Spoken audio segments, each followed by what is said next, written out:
like a big shot. Chevy tuned up like a NASCAR pit stop. Fresh paint job, fresh inside. Is the outside frame in the trunk wide? Or the rims big? Do it right good.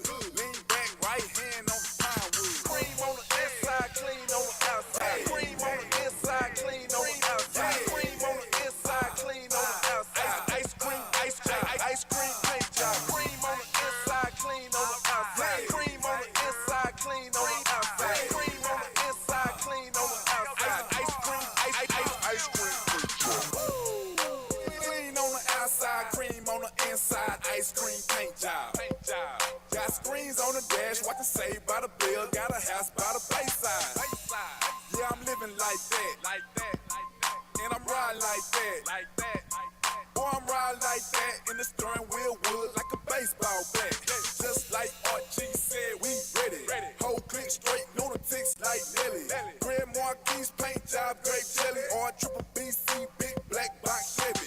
Crank my car, she be humming. Rim so big, you can see me coming. Prime time click, we get money. Stay iced up like TV jelly.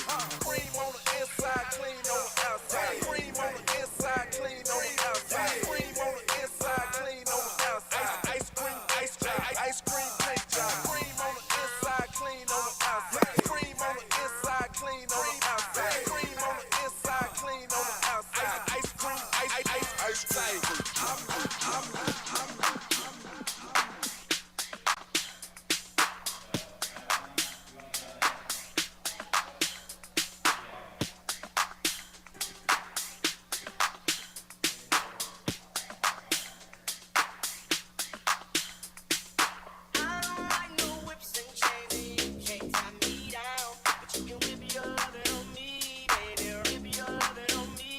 I'm vanilla, baby, but I ain't no baby. She 28, telling me I'm still a baby. I get love in Detroit like Skillet, baby. And the thing about your boy is I don't like no whips and chains, and you can't tie me down. But you can whip your lovin' on me. That's right, whip your lovin' on me. Young Jackaka, Rico like Suave, young Enrique, speaking of AKA. She's an alpha, but not around your boy. She get quiet around your boy. Hold on, don't know what you heard or what you thought about your boy, but they lied about your boy. Going dumb, and it's something idiotic about your boy. She wearing cheetah print, that's how bad she won't be spotted around your boy. I don't like no whips and chains, and you can't tie me down. But you can whip your lovin' on me, baby. Whip your lovin' on me. I'm vanilla, baby, but I ain't no baby. She 28, telling me I'm still a baby. I get love in Detroit like Skillet, baby. And the thing about your boy is I don't like no whips and chains, and you can't tie me down. But you can whip your lovin' on me, baby. Whip your lovin' on me. Young MISSIONARY. He's sharp like barbed wire. She stole my heart, then she got archived. I keep it short with a Lord Farquaad. All the girls in the front row, all the girls in the third row.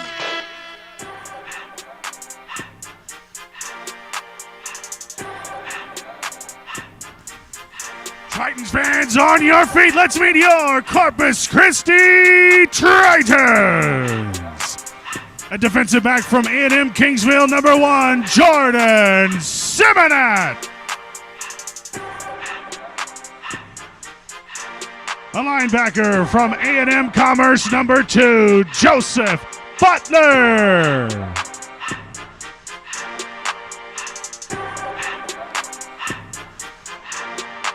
A quarterback from the University of Findlay, number 3, Jeremy Hunt. And linebacker and defensive line from Texas Tech, number 4, Quentin Williams.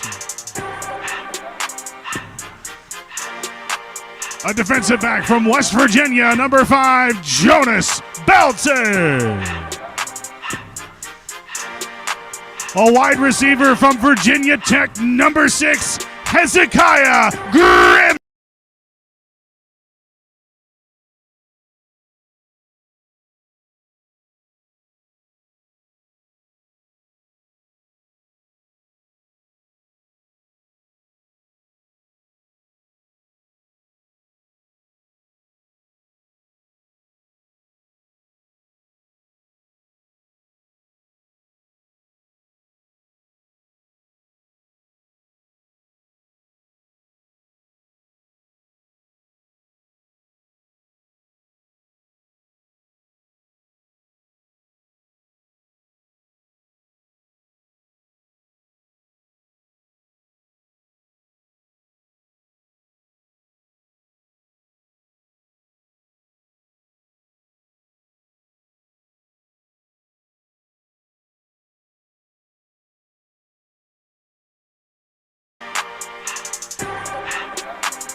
A linebacker and defensive back from Wheeling University, number 22, Jason Simon.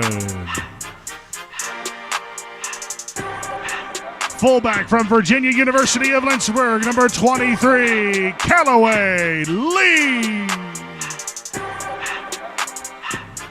A defensive back and wide receiver from East Central University, number 24, Josiah Key. A defensive lineman from North Carolina A&T, number 33, Shamari Wallace.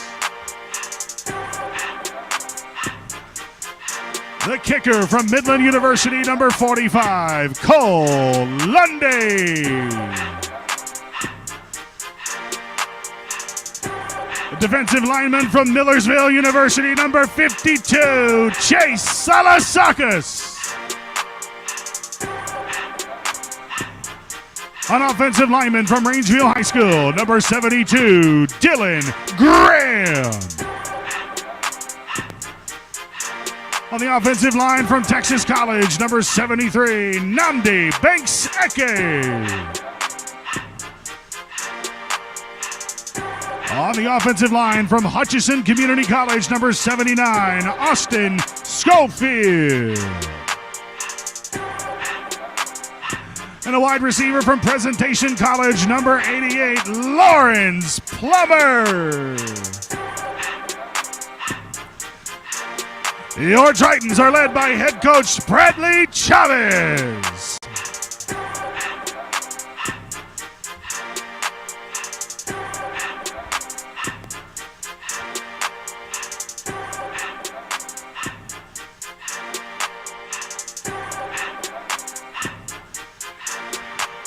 And Triton fans, please welcome our visitors tonight, the Cedar Rapids River Kings.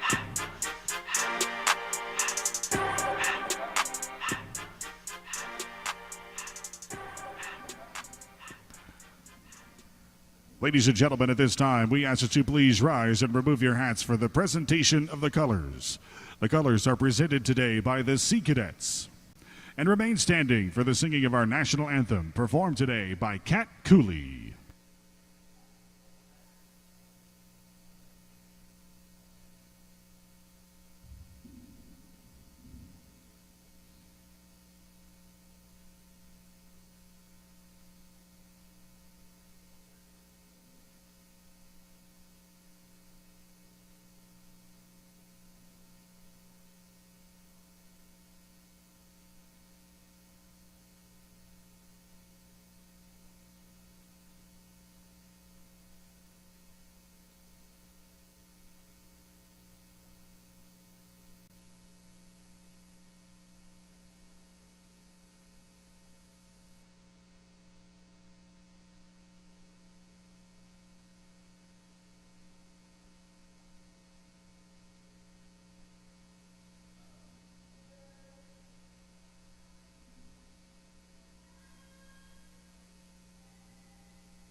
A big hand for Kat Cooley, and thank you to the Sea Cadets for their presentation of the colors.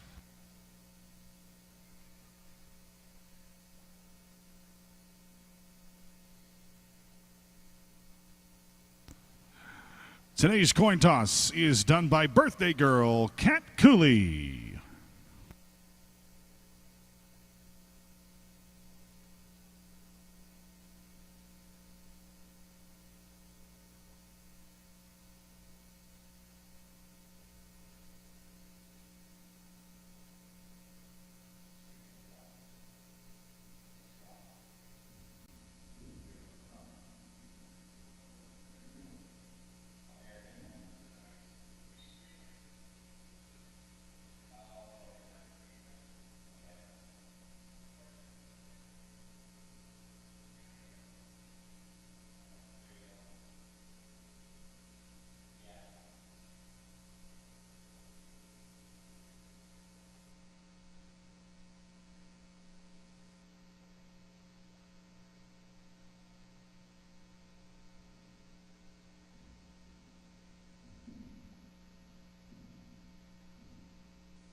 I missed it.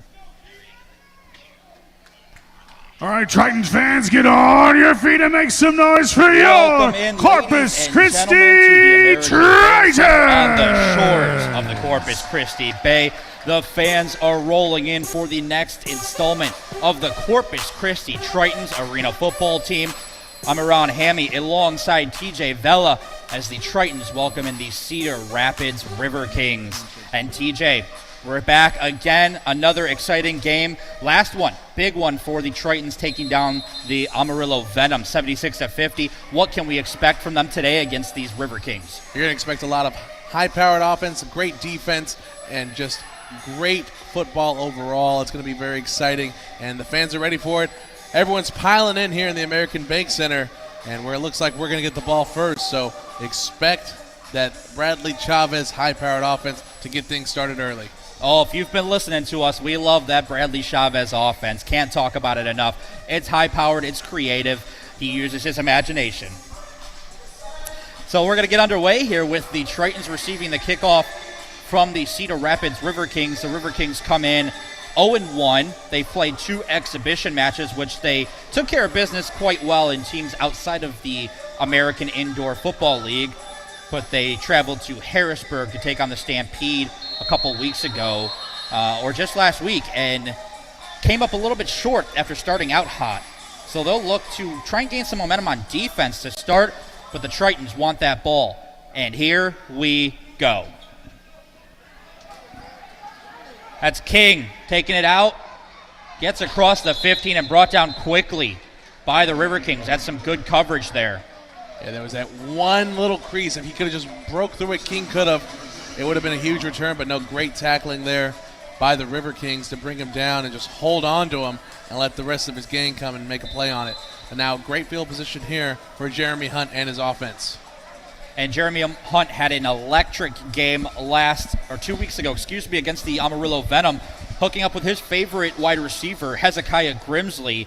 Got a couple of new weapons out there today. We'll see how they start out. Looks like 2 receivers will go in motion to start. Under center, he's got it. Quick throw out wide. He'll pick up just about 5 yards. Yeah, that play right there is just to test the defense of the River Kings, see what they're going to do, see what they're going to bring. Just a good screen pass on the outside, and great tackle by number 19, Desion Schumann, over there on our near side. But a good gain to get the offense rolling after their long bye week in the past week. That's Orlando Doss coming up with the first catch. And he'll again start out in the backfield. Grimsley's on the line. And it looks like one of the new additions, Lawrence Plummer, is also in there. Hunt throws. It's intercepted. Inside the 10. and he'll be down inside the 10 there. Just a miscue there. It looked like Grimsley slipped on the pass, and that one is going to be intercepted by Schumann Desion. Yeah, it's something we haven't really seen from Hunt all year. Turning the ball over, being careless with the ball that time, like you're saying, just an unfortunate situation with the receiver slipping. Schumann in a perfect position there, grabs the ball, great return from him. And now for an offense who really struggled against Harrisburg last week, they have a great field position here on the 8-yard line of the Triton. And a great opportunity here for them to put the ball in the end zone and get some points early. Like TJ said, great start for the River Kings. Kaylor Sullivan is the quarterback in the shotgun. High snap over his head. Triton's trying to get to the ball. Sullivan falls on it, and he's got it all the way back on the River Kings 17. And that's something we talked about all throughout pregame, the connection between the center and the QB and how much problems that created for the Cedar Rapids team last week against Harrisburg. Already, great field position for them. That miscommunication, that terrible snap puts them far back and creates huge opportunity now for the Triton defense to make a stop for their offense. And that's how the Venom really put themselves back last game, is creating their own mistakes here. Tritons didn't have to do anything there, and they've already pushed them back about 20 yards.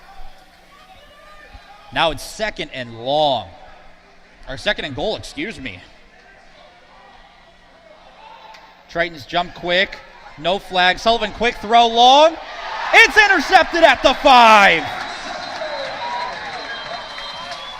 by number 5. And we do have a flag down. It looks like the Tritons did jump. That was a late flag, didn't come out initially. But Jonas Belton, another new addition to this lineup for the Tritons, made the interception. Had 2 linemen for the Tritons not jumped off sides. So the River Kings live to see another down. You're completely right there, Ron. A completely late call by the ref on the far side. If you're going to call offsides there, you typically see it happen right as soon as the play starts. But the quarterback, Sullivan, there, realizing it and just throwing it deep and realizing that if he threw a pick, this could happen, and his team gets the ball back. Yeah, TJ, I didn't see a flag come out until after the ball was thrown. That was the crazy part.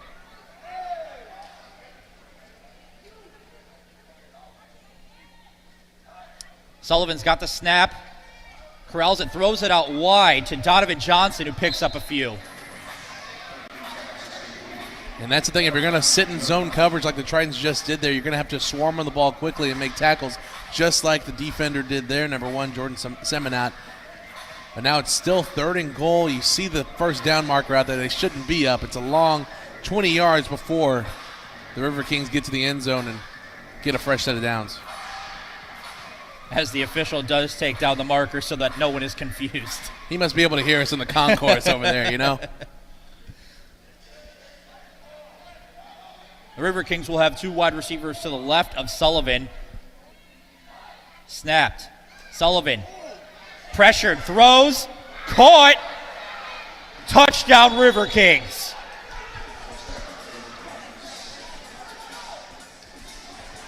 Well, they just took the momentum right back from the Tritons on an up and down series there.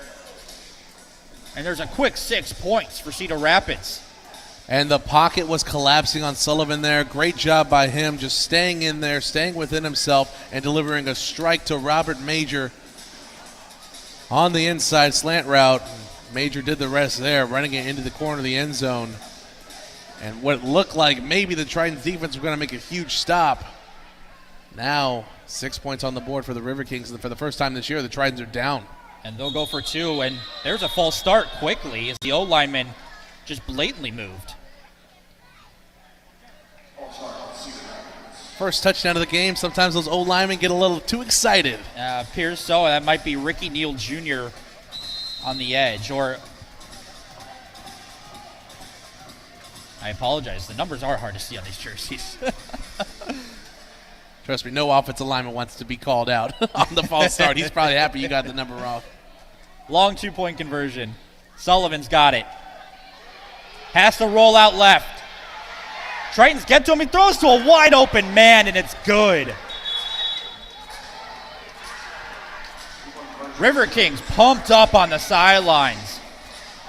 And just as they did against Harrisburg, start out with a quick lead. Sullivan there doing everything he can in the backfield, and his offensive line giving him a lot of time. Something we talked about was all those new additions that you referenced earlier and how we took out some defensive linemen. Could it have hurt us right there? The Tritons D-line unable to make a play in the backfield. River Kings get the 2-point conversion, and now they find themselves up 8-0 with 9:34 left in the first.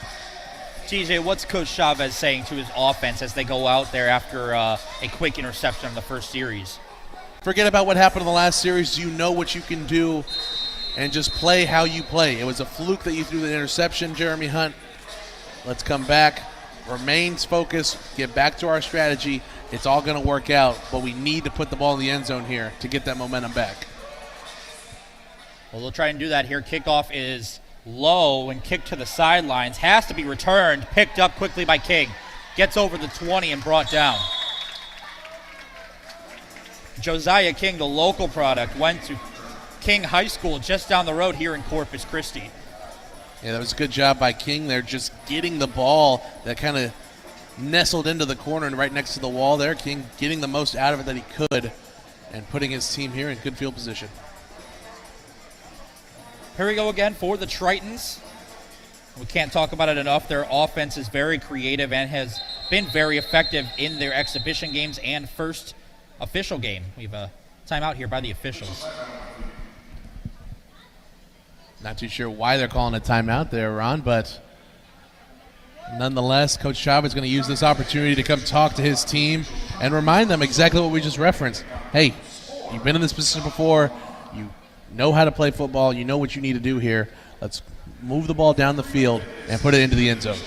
And they have to have a lot of faith in Coach Chavez. He has a lot of playing and coaching career. He actually played arena football right here in Corpus Christi for one of the former teams we had here, the Corpus Christi Fury, back in 2013.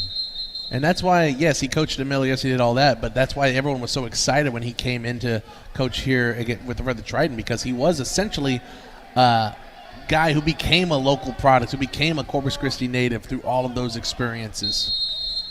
Well, here we go again as the series will begin. Hunt under center. Has one receiver long he wants.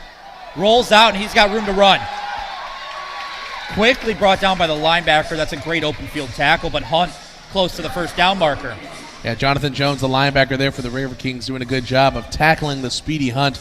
But that's the big thing about Hunt. If he doesn't see anything open within the first 3 to 5 seconds in the pocket, he's going to tuck the ball and he's going to put his head down and run. And a great decision there, getting 9 yards on the QB keeper and putting his team now onto the side of the River Kings field. Well, that just seemed like a one-option route there for Hunt. If it wasn't open, he took off and made the great decision. Second down and short. Hunt has pressure, rolls, throws to an open man. Plummer gets inside the 5. And just another great job by Hunt, going through all his progressions in the field, his offensive line and his running back, giving him a lot of time in the backfield to be able to make those reads. And once he found his guy, hit him on the hitch route and put Plummer in great position for yards after catch. And now at the 4-yard line, the Tritons need to punch the ball in here. And my mistake, that was actually Langford on the catch. Another new addition to this roster this week. The rosters do change week to week as a lot of these players, there's a pool for each team. But the Tritons have a good opportunity here inside the 5. Hunt with the ball. Held onto it maybe a little too long, but either way, Hunt is in the end zone. I don't see a flag. That's going to stand. Touchdown, Tritons. It looked like Langford may have gone off sides with his early run, but no flag came down. The Tritons will take that. They'll take the no flag. Great play call. You typically never see in arena football a run call to the left side to the boundary. And right there, Hunt doing his best job. Got a great block from the running back, number 23, Callaway Lee. Runs it into the end zone for a Triton touchdown. And interesting here, Chavez is going to go with the kick here. For one, trusting his kicker, Lundy. Snap is back, corralled. It's up and it's good. All right, Lundy already improving from last week. Had some trouble kicking, but he makes it count. It is 8-7. River Kings. Thank you all for joining us on our local station KDF and YouTube. We'll be right back on KDF. Stick with us on YouTube. Yeah, that was something Lundy was practicing all pregame, was just those extra point kicks, because we knew everything that happened last week or 2 weeks ago that was the big question coming in. Obviously, he's worked on it, and Coach Chavez knows that's why he trusts him in that situation to make that happen. Yeah, I thought that was an interesting decision. He's usually very aggressive with his play calling there. Would love to go for two. I'm very curious why he chose that. Do you any idea why? I think, too, something else that goes along with that decision is the trust in his defense. He knows his defense is going to get him the ball back. He knows that was just great offensive play by the River Kings in their last drive. Can they sustain that? Can they keep that going? That's something that I think Coach Chavez doesn't believe in. He believes in his defense more to make stops compared to the River Kings' offensive ability to not let that happen. And the Tritons really proved that they can push this O-line around. They got to the backfield quite a bit, but give credit to the quarterback for the River Kings, Sullivan, doing the most to extend the plays, and it paid off with their first touchdown. So he'll have a second chance here. It's a long kick into the end zone, bobbled but corralled. And here we go. Out across the 15, hit, and he goes down.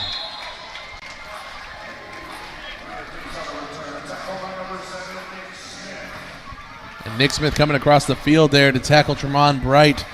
Good job by him, because it looked like Bright had a lane until Nick Smith just came in with the arm tackle. And we'll see here, you just mentioned it. The O-line was doing a good job. We were getting pressure from the defensive front. The O-line was doing just enough to prevent Sullivan getting sacked. I don't think as this game goes on, they'll be able to hold on to that line, and we're going to see a lot more sacks happen for the Tritons. Sullivan will stay in the shotgun. Two receivers to his left. Looks. Pump fakes. Has to roll left. Throws now. It's caught near midfield and quickly punished by Jordan Semenai. Yeah, Donovan Johnson there, the receiver, making that catch. It's only 6 yards, and he had to earn it the hard way. Immediately thrust into the wall upon that catch. But again, we're seeing it a lot already. Sullivan using his legs to extend plays and really force the secondary for the Tritons to have to stay on their assignment for much longer. A lot of these catches that the River Kings wide receivers are getting are only because Sullivan's having to move around, and they're just right out there just freestyling their routes, really. Looks like Nick Smith will be the blitzing linebacker on this one. He goes under center, Sullivan. Handoff to Bright, and he's got the first down and more. It's just a great play call there from Coach Clark on the River Kings side. We're blitzing in the A gap on the right side, and they ran it to the other side. So it's a great play call there to get some quick yardage and a fresh set of downs. That's the first time we see Sullivan go under center. And if you notice, he is getting his play calls from his coach on the field. That is one of the unique rules about arena football, especially this league, is each team can have a coach on the field as long as they're 10 yards behind the play. Sullivan goes back to shotgun. Low snap, picked up quick and thrown, and it's incomplete as Sullivan takes a big hit. Fans are loving that one. And that's the issue when you have all these miscues with snaps. Obviously, it can create turnovers, but if the quarterback is able to make a play on the ball and get it out, more often than not, the defense is already going to be right up in your face, and that time Sullivan nowhere to go. Triton defender right up in his grill, putting him down into the ground. And you're right, the crowd is into it. They love that action there. We've got a good crowd right in front of us, TJ. Definitely right behind the benches. That's the best part of this. Sullivan, one in the backfield, and two receivers go. Pitches to his left to Bright. Tackled quickly just over the 15. Great coverage by the D-line for the Tritons. Yeah, right there. I mean, the Tritons offense, they had the numbers on the field side, but Bright not able to use his speed, as the speed of the defense showed there. The pursuit from them to take those angles and make sure that Bright's not going to be able to turn it upfield was impeccable. And right there, a great stop to force a 3rd and long. Appears to be 3rd and 6 for the River Kings. If you're just joining us, about 4 minutes left in the first quarter. River Kings lead 8-7. They are on their second series. One receiver in motion. Sullivan's got the snap. Pressured, hit in the backfield, goes down. as his helmet pops off. 2 Tritons get to him. Shamari Wallace finding his way finally to Sullivan. We've been waiting on it all day. We knew that the pressure, and we've seen it, that the pressure has gotten there, but just hasn't been able to make a play. That time Sullivan tried to use his legs, but Wallace quickly goes right up on him, brings his legs down, and gets the huge sack. And because Sullivan's helmet came off, he's going to step off the field for a little bit. And for a limited time, only at Taco Palenque. Hey, what's up, Triton fans? It's me, Nate from Nate's Next Kid Up. And Nate's Next Kid Up is dedicated to serve kids in foster care and kids within the community. And our main focus is new and valuable resources like art, science, sports, and education. And let's continue to be the change. Go to natesnextkidup.org to become a sponsor and to join my team.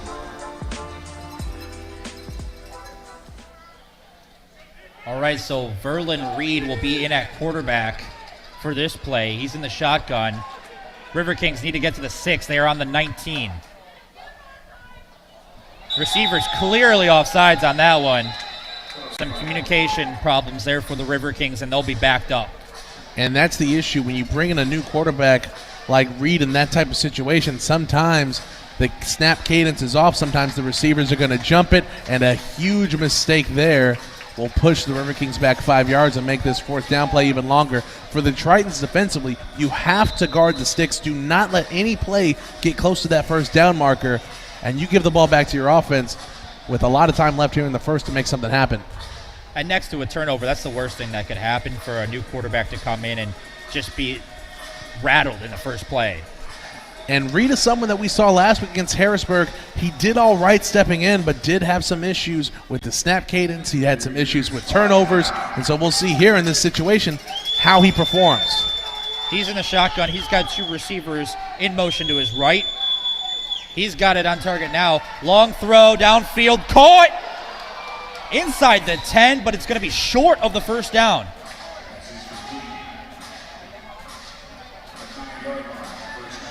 And that should be the Tritons' ball. And it is.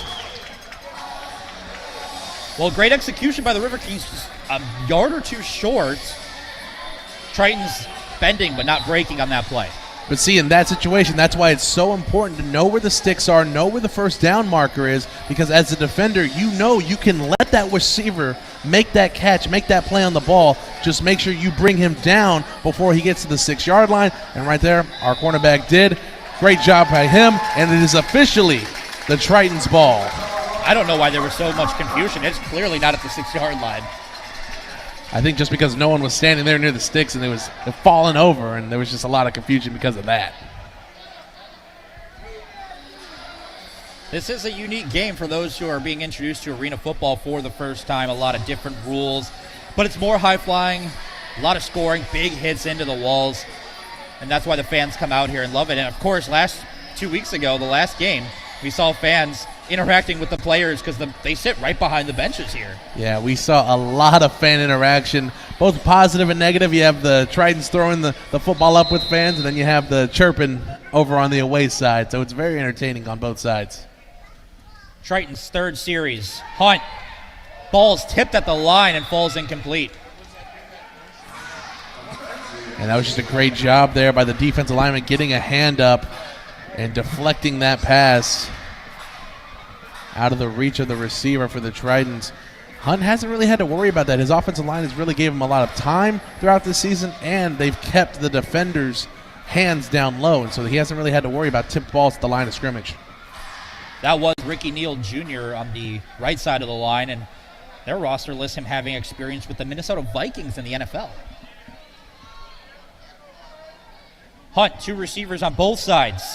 Drops back, has time, has to scramble now. Receiver comes back to make the catch. That's number 8, Orlando Doss. And just a great job by Doss there. He was running a slant route, saw his quarterback Hunt was in trouble, came back to the ball. That's the first lesson they teach at wide receiver school. If you have your quarterback in trouble, come back to the ball. You're more often than not going to get a pass. And right there, great job by Doss executing and making this a much more manageable 3rd and short. 3rd and 1. Hunt's got one in the backfield with him. I wouldn't be surprised if he hands it off. Or take it himself.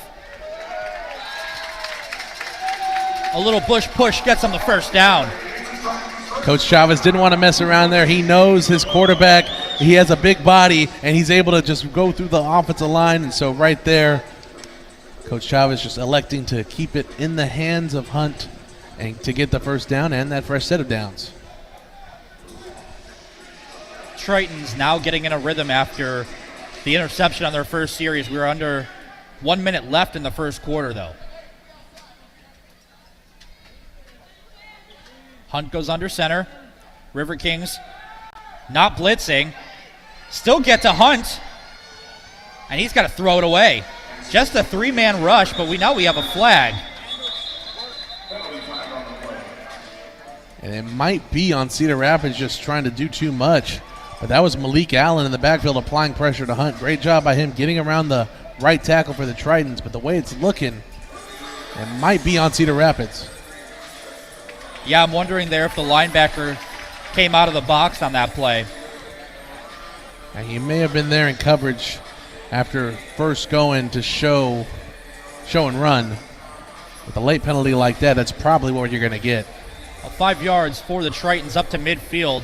37 seconds still left in the first quarter. And they like to take a shot from here. We haven't seen the Grimsley and Hunt connection yet. I think in this type of situation, 25 yards from the end zone, you could see something like that.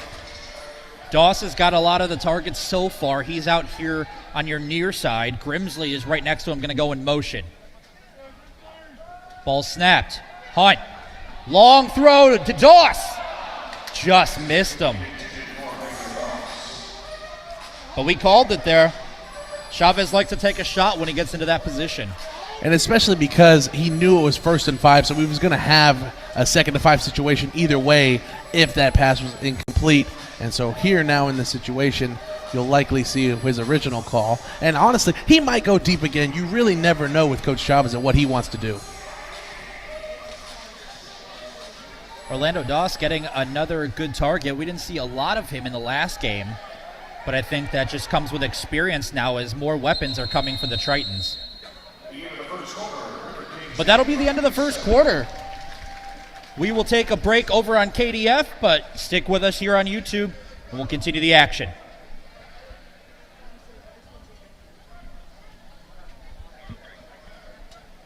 All right, so first quarter. It is still 8-7 River Kings. The game has slowed up just a little bit.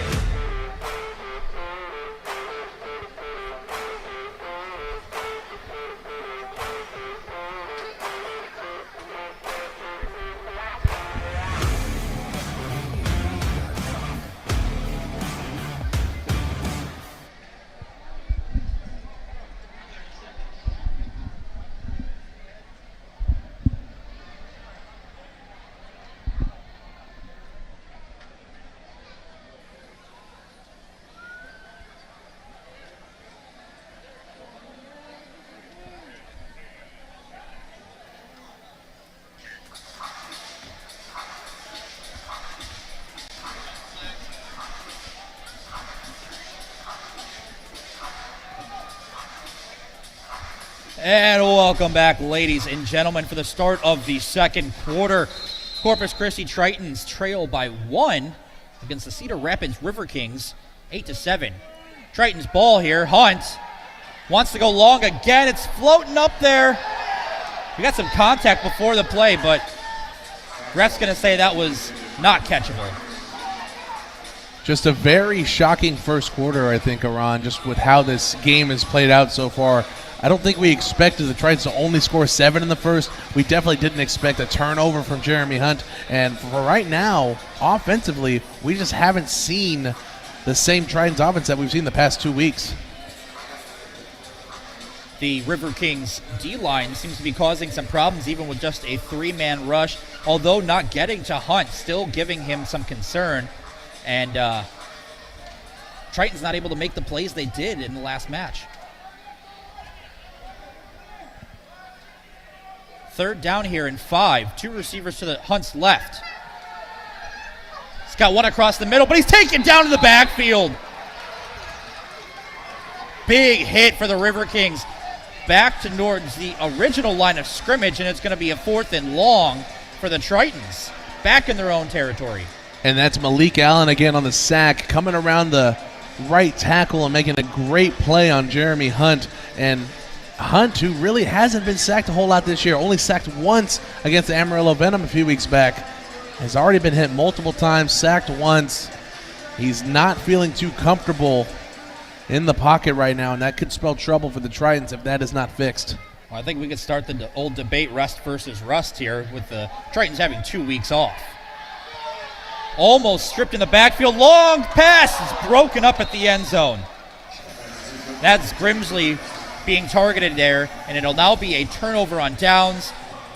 Here come the River Kings in good position to go for another score.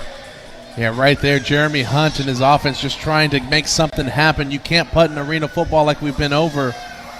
And in that situation, trying to go for it all and get the touchdown. But since we didn't get it, 19 yards now separates the River Kings from another touchdown. Boy, the DBs for the River Kings are having themselves quite a good game so far, TJ. And that was the big question coming in, too, on the defensive side. Last week against Harrisburg, the secondary for the River Kings were getting burnt on a lot of deep routes, and so that must be something they went over a lot in practice because they've done a great job covering it so far. Tritons back on defense. Sullivan's going to go under center. Ran the ball last time. Pitch, a little unorthodox, over a lineman to get to his man. Yeah, and that play right there, Sullivan's just trying to do the shovel pass and hit his receiver in stride, but I don't think either of them are really timed up too well, and that play right there, only a yard gained, and the Tritons didn't have to do much defensively there to stop it. I mean, that could have ended disastrously for Cedar Rapids. I don't remember ever seeing a pitch go over a lineman. Sullivan will go back to shotgun here. Good snap. Flush to the right throw, and the receiver wasn't ready. Sullivan, again, takes a big hit from Alasakis. Yeah, right there, just, again, we're seeing a lot of these routes taking a long time to develop. That hitch route there on the outside still hadn't even hit their break, and Sullivan, you're right, slow to get up. Here comes Reed, the second-string quarterback coming in. Both of these quarterbacks here in this contest getting hit and getting hit hard. Yeah, Sullivan looks a little shaken up. He's going to take a seat on the bench as he's trying to recover from that last hit. Reed will try and get some momentum quickly. Last time he came out, an immediate penalty on the River Kings. And Reed has also played a little wide receiver for these guys as well. And now we've got a delay of game. So again, Reed comes out and a penalty quickly for the River Kings. And if you're the Tritons defense, you want to keep letting that happen. Get Sullivan in, get him out on an injury, and then bring Reed in because you're 2-2 right now in bringing him in and getting a penalty that moves the River Kings offense back. But if you're Coach Clark or the River Kings, that just has to make your blood boil. You have great field position. You're working towards trying to increase your lead, and penalties, bad calls are just hurting your team here. You hate to attribute it to the young season. It's only their second actual game in the AIF. And there's some movement on the line for both teams. And we'll see if they want to say it's a false start or encroachment. The way the River Kings are pointing, they're thinking it's encroachment, and it is. So they'll move back up to the original line of scrimmage. But still third down. So the Tritons defensive line now with 2 big offsides penalties that have hurt the team. We had the interception earlier that we weren't able to capitalize on, and then now in that situation, 5 yards gained for the River Kings. The Tritons have a lot of communication going out on the field right now as they're going to try and get home on Reed here and force it 4th and long. 2 receivers in motion. Here we go. Reed throws towards the end zone, broken up. That's Fabian McNichols. Yeah, McNichols there had no way to not make a play on that ball. He was right on the back of the receiver. All he had to do was stick his hand out and knock it down. Great job by him. And now 4th and 9. That was Flanagan Shiloh who was targeted on the pass. He was looking for a flag, but McNichols looked to play that one very clean.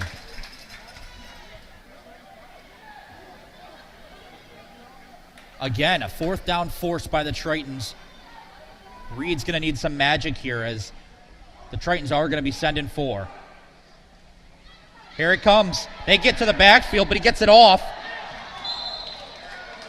It's caught around the 12-yard line. And that might be short of the first down sticks. I think it's definitely short. And yes, the far side ref indicating that it's going to be Triton's ball. And another huge 4th down stop where, again, knowing where the sticks are, knowing where you have to be defensively, comes up big for the Tritons. Defensive coordinator J.A. Anderson coming out strong there and really hyped for his team and his defense and making 2 huge stops. And now let's see what the Tritons offense can do, Iran. I'm a little worried with how sluggish we've come out so far. Yeah, how about us tripping over our own shoelaces? We talk about the offense so much, and this has been a defensive game. And it's been a very quick game at that. We're already 8 minutes, 57 seconds left in the second, and we're only 30 real minutes into this contest.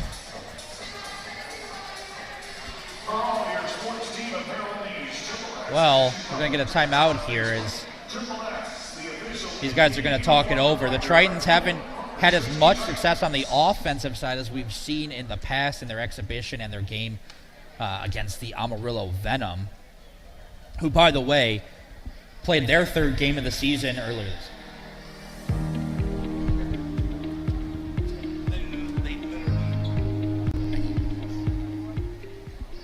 Hi, this is Stacy, and I would like to help you love where you live.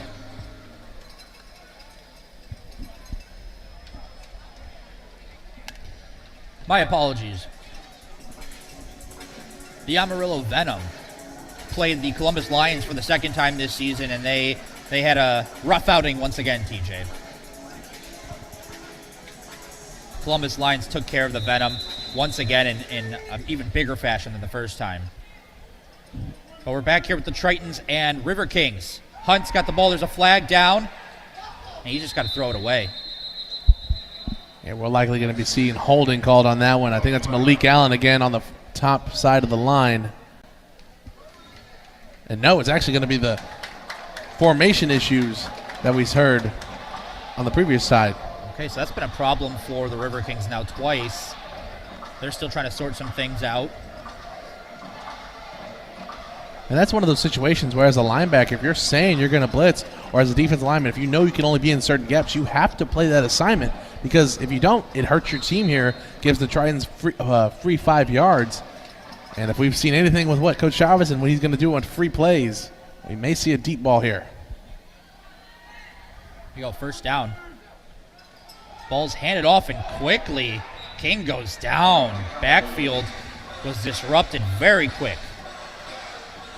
Yeah, right there, just nowhere to go for King. A great job by the D line of the River Kings, just getting through the line, making a play on the ball, and making it very easy for their linebacker core to not have to worry too much. That's Jonathan Jones out of Mississippi College.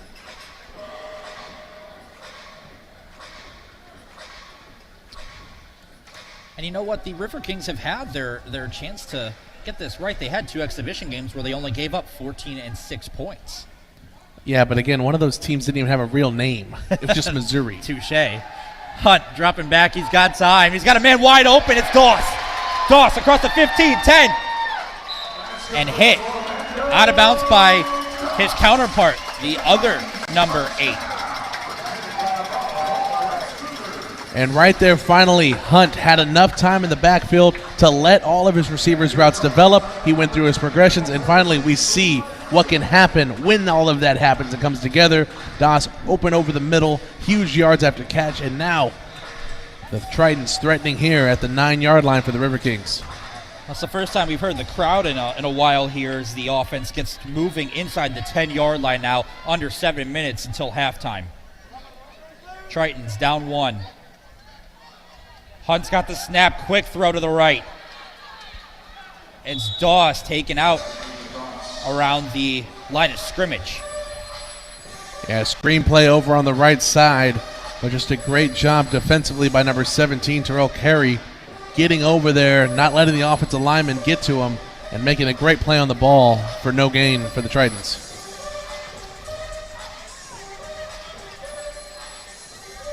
Tritons trailing 8-7, an unusual score that we aren't used to seeing with the Tritons. But hey, this comes with the territory. Every game is unpredictable.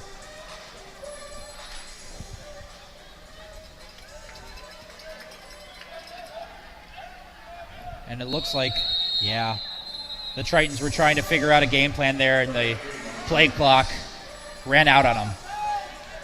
That's one of those situations where it's just so difficult as a quarterback to keep that in the back of your mind, especially when you think it's more so a timeout. And there, hurts the Tritons, but luckily for them, we know what they can do, especially with more room now to work with. Here now 14 yards to the end zone. Well, it appeared Coach Chavez was giving Josiah King some special instructions there. Here's Hunt with some time. Has to scramble. He gets hit and goes down around the 22-yard line.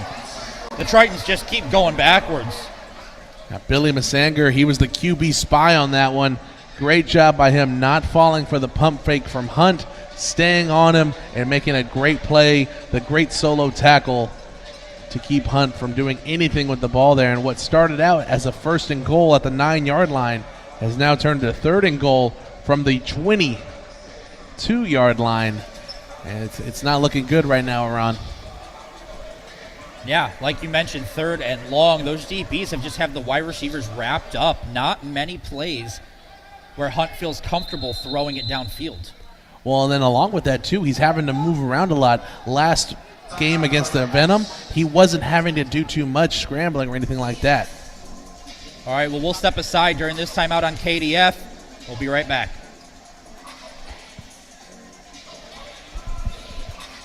As the Titans talk this one over, TJ, what are we going to be looking for on a 3rd and long play like this? I know you still got 2 plays because I doubt that Chavez is going to go for the kick. No, in this situation here, I think Chavez is just trying to get the ball back to at least the 10-yard line.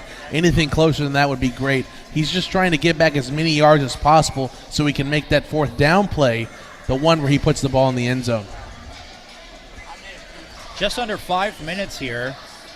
This game is flying by. If you're new to the arena football game, again, this is a running clock game until you get to the final minute of each half. But because this has been a pretty defensive game, it's flying by. Hunt takes the snap. Pressure in the backfield, releases. Got his man. Oh, had a hand on it.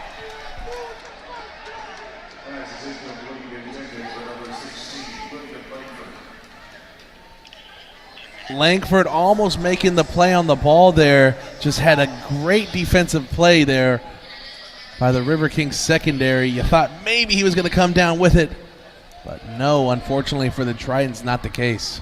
All right, 4th and long. So Chavez elects to go for it all on that play, and now you really have to go for it all. So the defense knows what's coming, right, TJ? Yeah, they know that all they have to do now is just guard the end zone. Don't let anyone get behind you. Again, easier said than done. Grimsley and Doss are going to be the men in motion. All 3 receivers to his right. Hunt to the end zone. Deflected and falls. That could have been intercepted.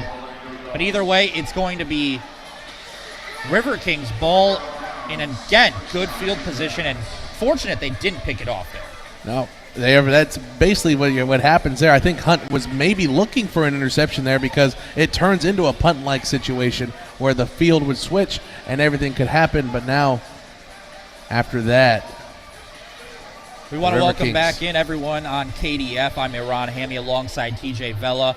You're watching the Corpus Christi Tritons take on the Cedar Rapids River Kings. It is an 8-7 game in favor of Cedar Rapids still.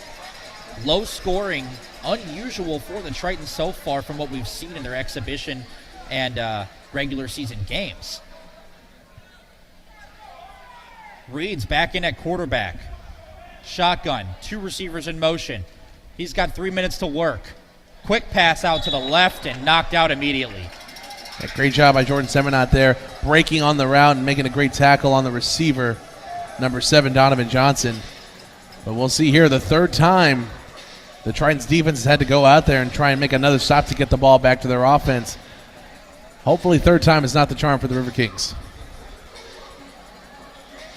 And they're going to take their time with this one as well. They're in no rush. Now as they get up to the line, under 3 minutes to play. Reed's got one in the backfield with them, 2 receivers in motion. Handoff. Hit quickly. Nuh-uh. You got nowhere to go. And that was Nick Smith coming right over the top. His defensive lineman did a great job stalling the offensive line, not allowing them to get up to the next level. And Nick Smith coming right over top of him, making the play in the hole. Huge stop at the line, and now 3rd and 10 for the River Kings. At this point, they're just trying to take the clock down so the Tritons don't have another attempt should the River Kings turn it over on downs. And with how creative Chavez can get, they can score quickly. We haven't seen it like that today, but it is his forte. Reed throws over the middle to a wide open receiver, but it's dropped. What are they going to say? They're saying it's a fumble. The ref at the top of the screen threw the card down. It's going to be Triton's ball if this stands. Well, that would be just what the Tritons need right now. They've had no other momentum in this second quarter. Oh, they're calling it an incomplete pass. And so that's a situation where the headline judge just overrules everyone there, and it did look like it was just going to be incomplete. But as a Triton fan, you hope that maybe they were going to say he turned upfield with the ball, and that's when he lost control of it. From our perspective, it looked like Shiloh came back to the ball and made a turn, but maybe he never actually possessed it. It's 4th down for the River Kings. He's going long to the end zone. Caught! Touchdown, River Kings.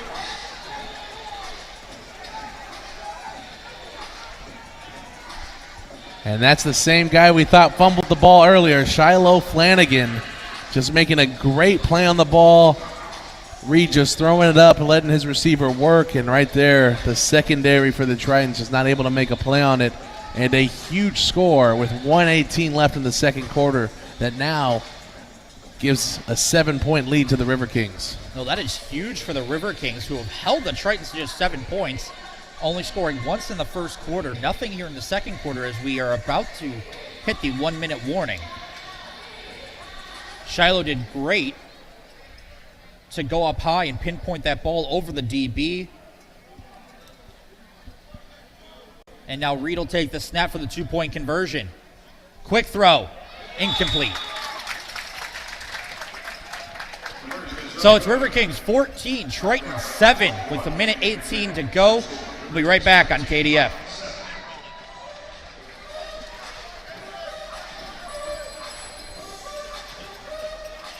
Well, TJ, as we stay here on YouTube, Chavez has 1:18 to work with. He's been shut down pretty much so far this half. Hunt's been pressured a lot. What differently do they need to do here on this essentially 2-minute drop? 2-minute. Really, it just comes down to the O-line play at this point. It's just about giving Hunt enough time to let all of these creative Chavez plays develop and let our receivers get behind the defense. So far, we just haven't been able to do that. The defensive line for the River Kings has done a great job of pressuring Hunt, not allowing him any time to throw, and it's the reason why we find ourselves down 7 points here late in the second quarter. Spoken like a true O-lineman. Trust me, I'm well aware of everything that can happen in an O-line film room, and right now it's not looking too good for the boys in blue.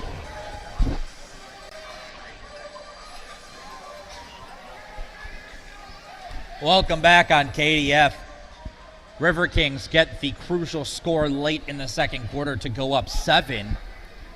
And now they kick off to the Tritons, who have 1:18 to work with to try and capitalize on some momentum heading into the halftime. It's going to be a low, wobbly kick that bounces out of bounds around the 18-19 yard line. Talking about getting close to the action there. That fan could a line drive kick right into his lap. Well, remember last game, the fan who kept giving the ball back? Yeah, I don't know. He did the same thing there. Do we not know that with the price of admission, you are able to keep the ball and go home with it? Or at least get it signed when you meet the players after the game. Yeah, that's one of the cool things we do for the Tritons. All the players, the mascot, everyone goes out and meets the fans and the concourse of the American Bank Center. Ball spotted at the 17. And that's going to be an offsides on the River Kings. Yeah, we've talked about Malik Allen all night, how he seems to have a step ahead of the offensive lineman in front of him, but there, a big reason why he had a big step was because he was offsides. Oh, yeah, you can't do that.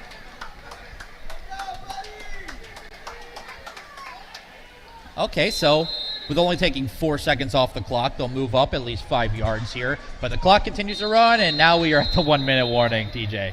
Yeah, I was surprised we weren't seeing a little more urgency there from the Tritons, but I think because Coach Chavez knew the 1 minute warning was coming, he was just going to let his offense get a breather before they really start turning up the speed here with 1 minute left in the second.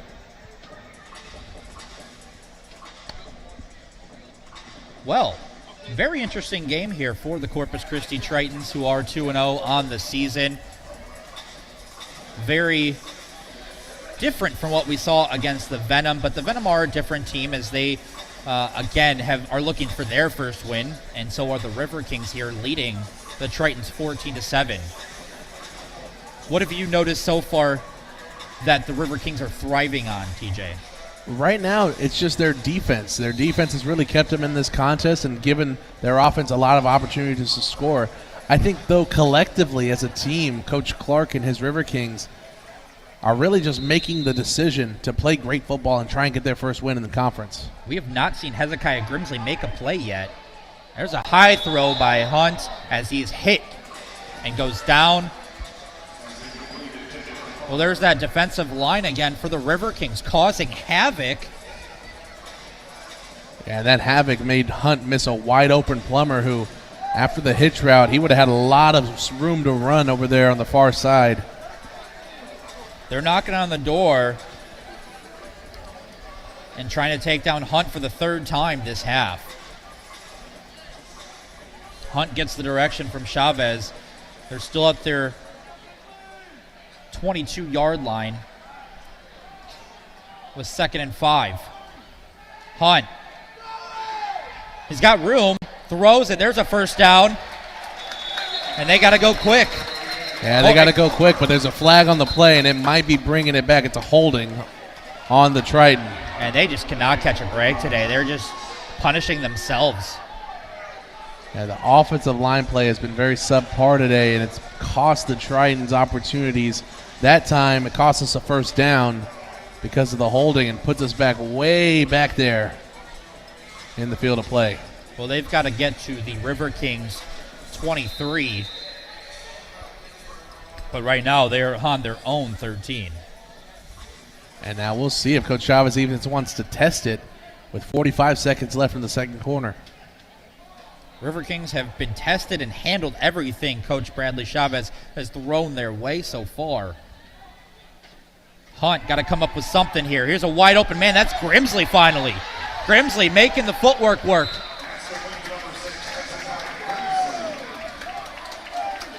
Grimsley gets to the 21 of the River Kings. Clock will stop on the first down. And that's the danger if you leave Grimsley open. In the open field, he has the ability to make men miss and get a lot of yards after catch. We saw it there. Huge first down for the Triton, who can now take some shots to the end zone with 27 seconds left. Appears the DBs were playing a little bit longer there, and they took advantage of the short yardage. And they get to the backfield, but Hunt's got the throw off. It's Grimsley again. Off the wall and into the end zone. Fancy footwork, 4-6. Tritons, touchdown. Hezekiah Grimsley on another crossing route, but another flag on the field. It might be bringing this one back. Who knows? We'll see here in a second. Touchdown's going to stand. Roughing the passer. So a great job by Hunt there then, staying in even with the pressure coming. And then an even better job by Grimsley. He had the crossing route over the field, and we just saw it on the previous play. You alluded to it right there on the touchdown call.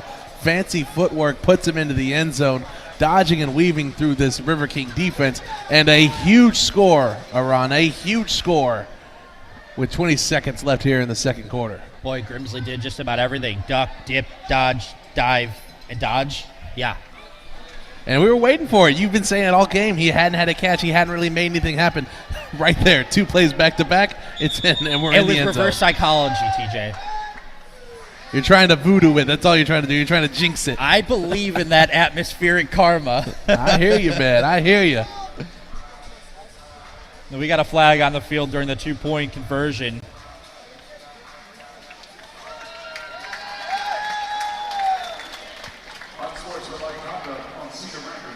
And Cedar Rapids not helping themselves here with 20 seconds left in the half.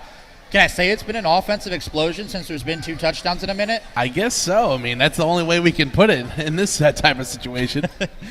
If you're just joining us, it has been a slow first half for both teams as the defenses have taken over. But in the last minute, we've seen a touchdown by each team as we approach halftime. And the Tritons will look to go ahead here for the first time.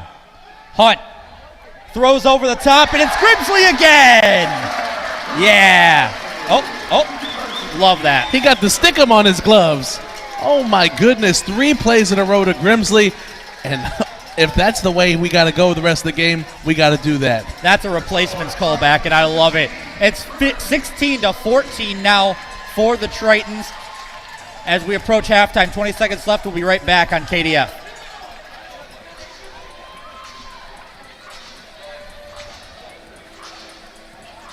If you're still with us on YouTube, thank you for joining us today. I'm Iran Hammy alongside TJ Vela, and we are approaching halftime with some more excitement as the fans are now getting back into this one. They love that offense because that's just the American way, and we're seeing a lot more of it here in the final minute of the first half between the Tritons and River Kings.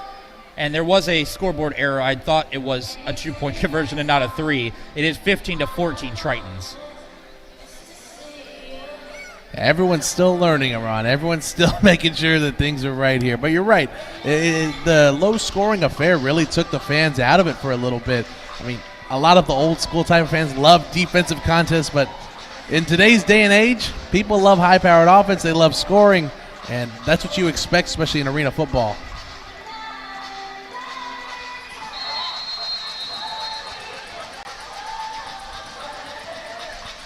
Welcome back in. If you're watching on KDF, thank you for joining us there and on YouTube today. The Tritons kicking off now after their second touchdown of the game. Here we go. River Kings return near their goal line. Can't get anywhere. Tritons now swarming, but he still breaks every tackle. Won't let him get to the 15, and now there's just 11 seconds left in the half for the River Kings to try and do something. Yeah, that's the unfortunate thing there. If you're going to be doing all the dancing back there, trying to make something happen, you got to realize you're losing a lot more time. You're losing clock. And it's going to put your offense in a tough situation if you're expecting to score here on this drive. And TJ, I don't have a number 8 on my roster. Neither do I. I was looking through the website. I was looking through everything they sent us, and I do not see a number 8.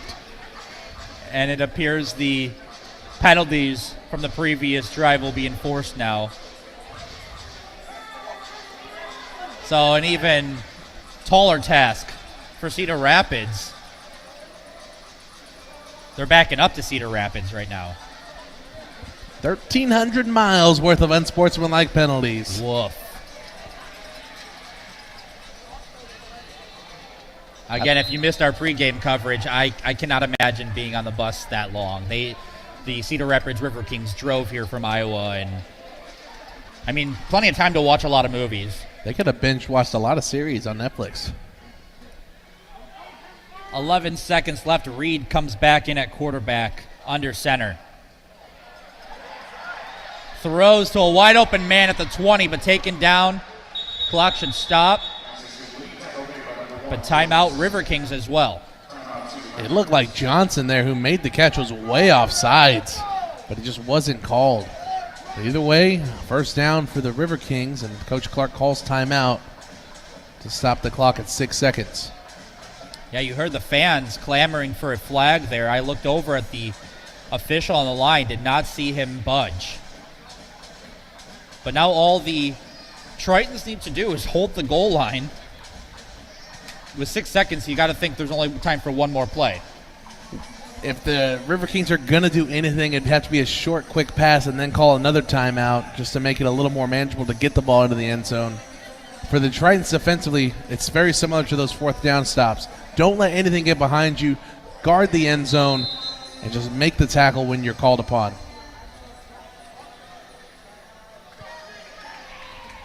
Here we go. Reed in shotgun. 2 receivers to his left. Low snap. It's on the ground. Tritons ball.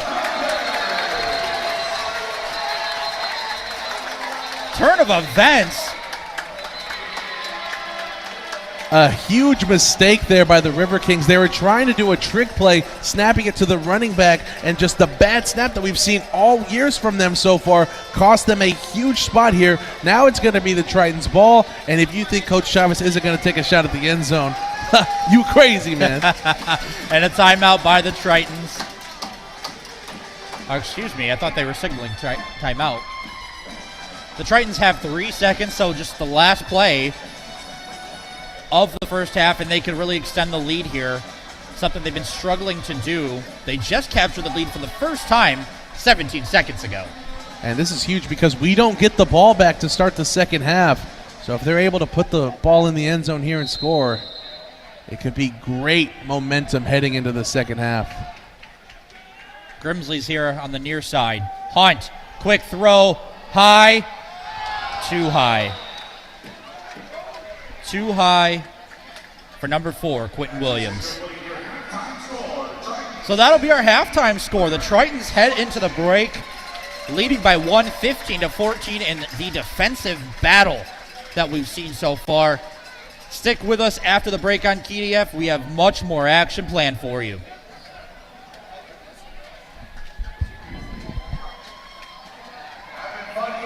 And on YouTube, we will step aside for some halftime shenanigans, of course.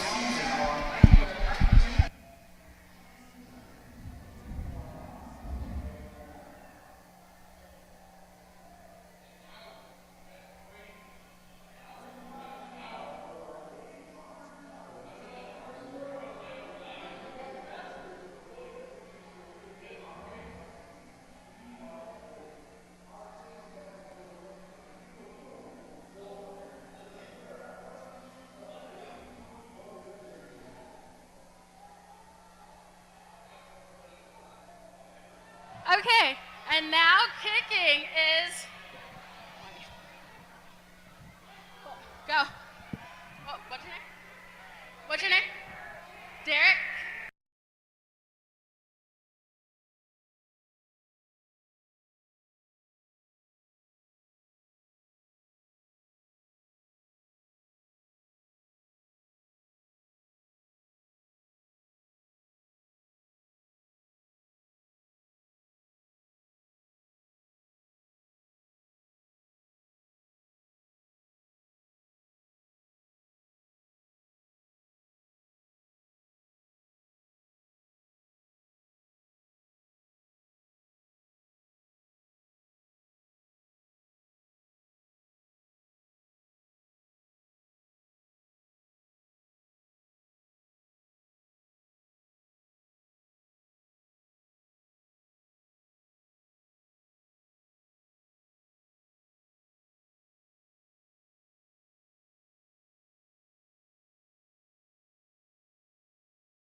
I can't begin to know it, but then I know it's growing strong. Wasn't the spring, and spring became the summer. Who'd have believed you'd come along? Hand, touching hands, reaching out, touching me, touching you. Sweet Caroline, good times never seem so good.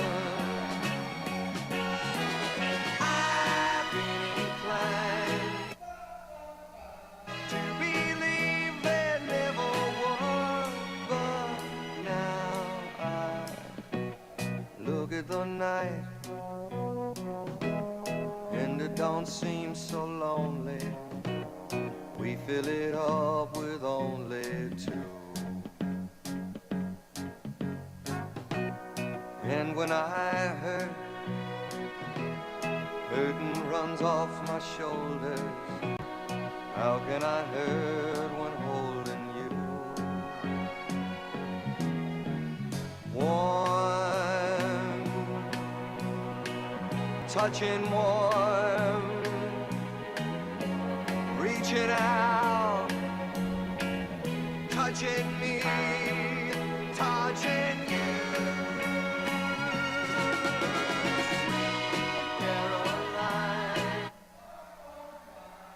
Times never seem so good. I've been inclined to believe there never would.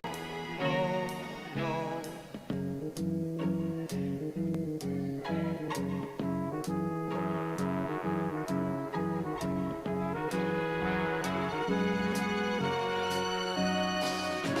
Sweet Caroline, good times never seem so good. Sweet Caroline, I believe they never could. Sweet Caroline. Well, you're watching the Corpus Christi Tritons take on the Cedar Rapids River Kings. We are currently in halftime. Tritons leading 15-14. Hope you guys are enjoying that halftime show. The light show is spectacular with a great DJ. You definitely got to be here for the next game on Friday against the Far Phantoms. But we will return on KDF right after this break for some more action with the teams getting ready to warm up for the All second right, half. fans, we want you up and out of your seat. Let's see your best dance moves. Who's the best dancer in the building?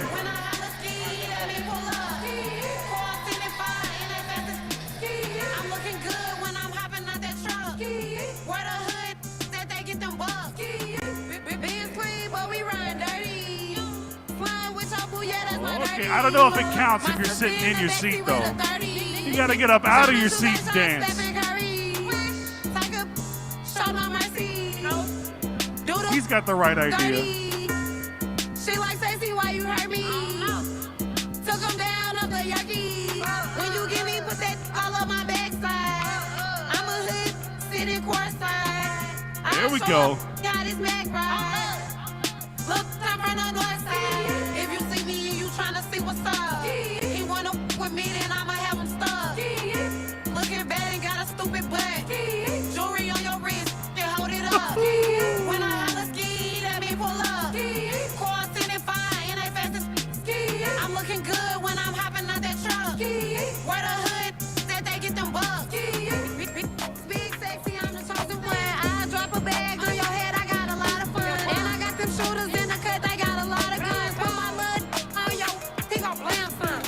You know I swear that bitch like a NASCAR. I like Hellcat, start off the line and make the engine fart. Don't put your trust in me, I'ma break your heart. Young term, when I pull up, that's when the party starts. Party starts. There we go. It's a dance camp, folks. Can you do something for me? Can you hit a little rich flex for me? Then 21, can you do something for me? Drop some bars to my face for me. Then 21, can you do something for me? Can you talk to the ops next for me? 21, do your thing, 21, do your thing. Do your thing, 21, do your thing. All right, there's some dancing right there. That's how you get shot. IDM in vanish mode, I do that lot. Took the panties off and this bitch bigger than a pot. All my S's ain't nothing, them hoes bustin'. If my ops ain't rapping, they acting. You ain't ready to pull the trigger, don't clutch it. See, don't stop dancing, keep dancing. I'm a savage. It's the dance camp, folks. Booty and magic. I slap a with the ratchets. I might slap a track on his whip and get the addy. Don't call me on Christmas Eve, daddy. Call your uncle, call me. Always in my ear, your whole fleet. Find my ops posting guns and only use they feet. Paid like an athlete, I got 21, can you do something for me? Can you hit a little rich flex for me? Then 21, can you do something for me? Got some bars. All right, see, that camo shirt's not working because I see you, sir. I see you.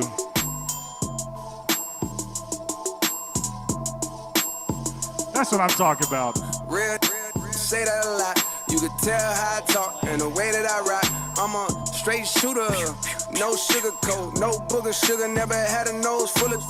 It's all good, folks. Coke, how you wanna coke? Drink what you wanna drink. Smoke what you wanna smoke. Who you wanna?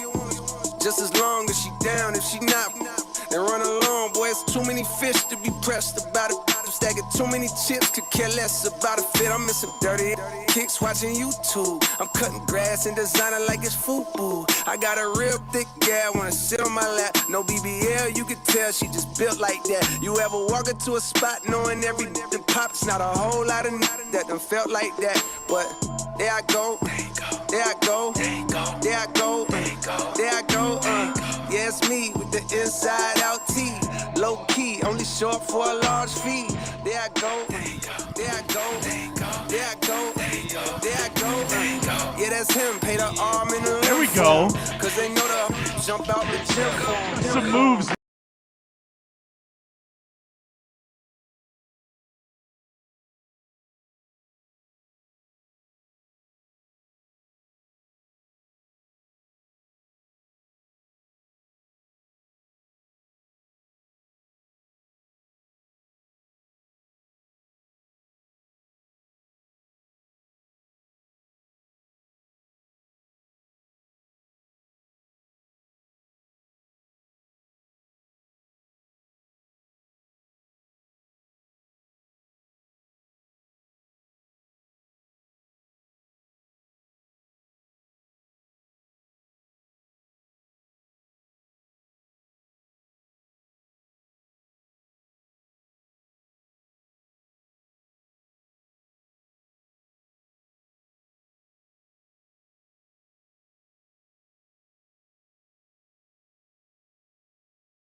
me tell you Hey, that. no one can compare with that you. mustache, that head of hair, oh my gosh. Do you think the Venom's mascot looks like that? You think the Lions mascot looks like that? No.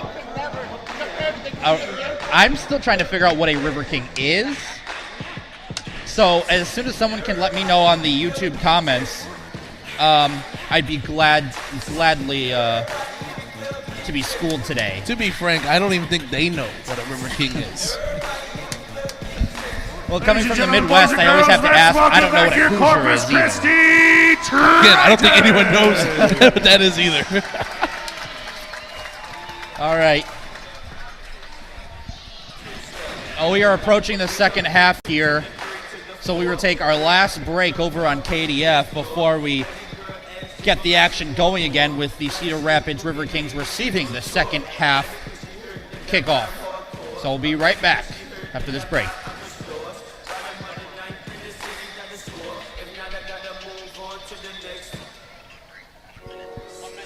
All right, and thank you to everyone behind the scenes making this happen today. There's a lot of moving parts. I know you just hear me and TJ, but this does not happen without many, many other people. And thank you to all the photographers we have out there filming the game and operations. And shout out to my DJ, man. I love this guy. Honestly, I may have seen him at Flanagan's last night, if we're being real. He may have been the guy there. Well, if you are paying attention on YouTube, there are a couple streams, so we are monitoring those comments as well. And it seems the Columbus Lions are tuning in today to get a little scouting report on some upcoming games. The Tritons won't play the Lions until the end of the season, but it's never too early to start getting ready for a high-powered matchup. Both teams have taken the field, getting ready for second half action. And as the song says, it is getting hot in here with the scoring lighting up at the end of the first half. No, you're completely right on that. Both teams finally finding their stride offensively. It had been a defensive battle the entire contest. Really impressively, though, has been that River King defense and that defensive line. Welcome back to those watching over on KDF. I'm Iran Hammy alongside TJ Vela. Corpus Christi Tritons getting ready for the second half against the River Kings, and they lead by 1. Although that wasn't the case for most of the first half. It took a touchdown with 20 seconds remaining in the first half for the Tritons to take the lead for the very first time. It's been a very defensive-minded game from both teams. TJ, what have you seen and liked so far? I've seen and liked the defensive side of things. I mean, that for me, coming from the offensive side of the ball, I hate when defenses do well. But both teams defensively have done really well, specifically those defensive lines for both the River Kings and the Tritons. The thing more, though, coming into the second half is I'm just shocked at how the offense for the Tritons has played so far. It hasn't looked like the offense we've seen all year, and I think it all starts with that pressure that the River Kings defensive line is putting on Jeremy Hunt in the pocket.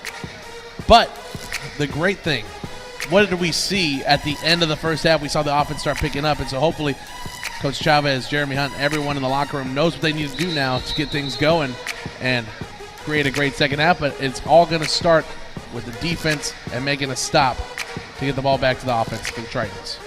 The Tritons surely bringing the momentum because I'm feeling the energy right now, and it may be the 3 shots of espresso I had during the first half. But halftime was electric. The Tritons took the momentum in, scoring with 20 seconds left in the second quarter, and then recovering a fumble with 3 seconds left, trying to get one last shot. Obviously, it didn't work out. But here we go for the second half. It's 15-14 Tritons. Let's get going. Long kick into the end zone. It's still got to be returned unless it goes out of play. Unfortunate for the River Kings, it did go out of the end zone. Yeah, that one hop that put it right over the wall. If it would have just getting a little backspin, some Scotty Scheffler with the 56-degree wedge. Oh, man, it could have been a great way to start out this second half for the Corpus Christi Tritons. Great segue. We've got a lot of great sports going on. It is the month of April, which I think is second in my book for great sports next to October. That's very true. There's a lot of sporting events happening today. We've got the last day of the Masters tournament happening right now, and as TJ mentioned, Scotty Scheffler was in the lead as I last checked. It is the last day of the NBA regular season.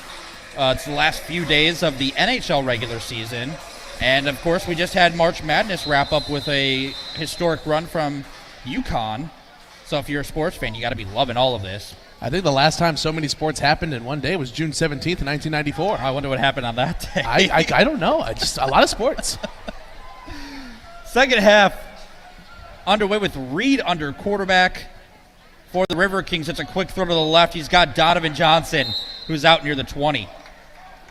Pass is complete. That's a great first play there for the River Kings offense, finding the soft spot in the zone coverage from the Tritons.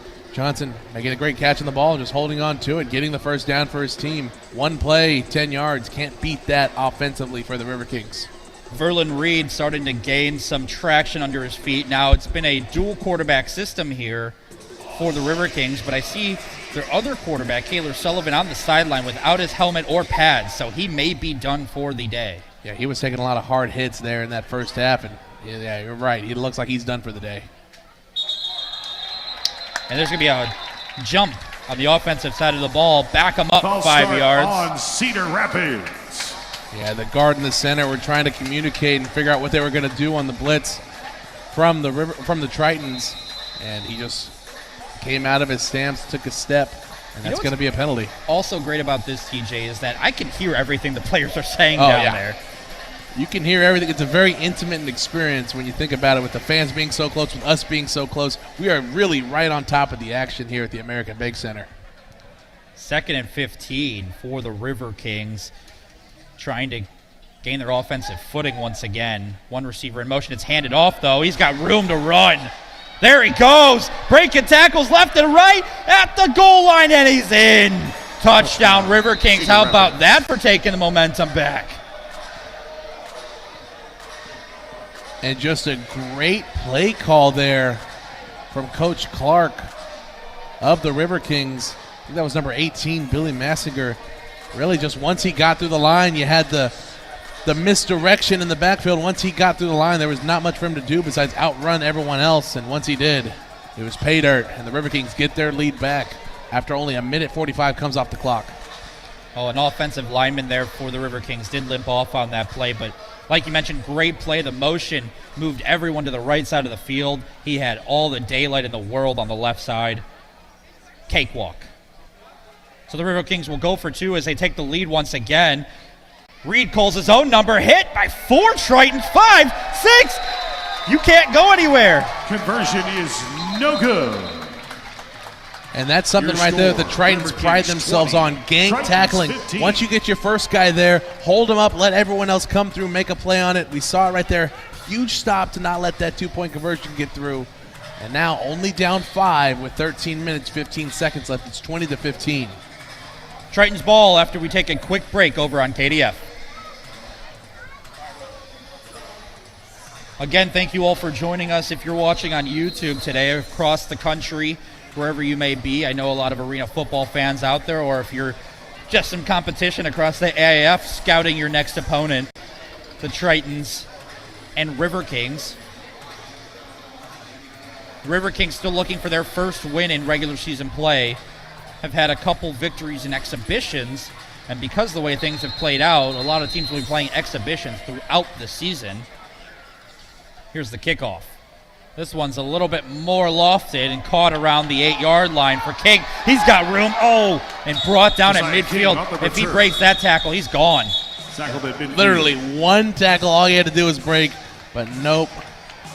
Number 7, Donovan Johnson there with the shoestring tackle, bringing King down. But it's going to be great field position to start for the Tritons.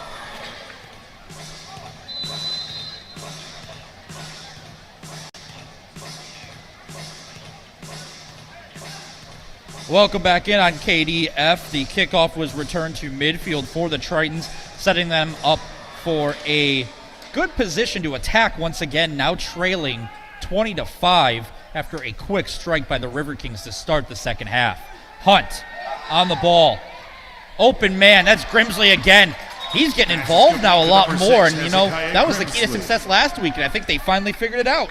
Yeah, right there again, we see the River Kings in zone coverage. You cannot play that with a guy like Grimsley. You all saw it all in the first half. They were in man coverage, pressing him from the line of scrimmage to start, but now Grimsley really finding his open spaces, and once he finds that open space, That's where he becomes really dangerous, getting the yards after catch and being very elusive to tackle. Here we go now. 2nd and short. Gonna opt to throw this one. Quick one to Plummer. Welcome to the AIF, sir. It's a Tritons first That was a down. great job by Hunt. You Presented saw by the above pump all fake. the If he rest would have thrown it mover. off the first, it was supposed to be a quick pass, but the pump fake there gave him enough time to avoid the hands of the defender coming over. Pump fake, throw it over the top. Let Plummer do the rest. First down, Tritons. Leverage Mechanical Services. First and goal for the Red Tritons. zone. Again, that pass was caught by Lawrence Plummer, new to the team. He played tight end in college, at Presentation College, an NAIA school.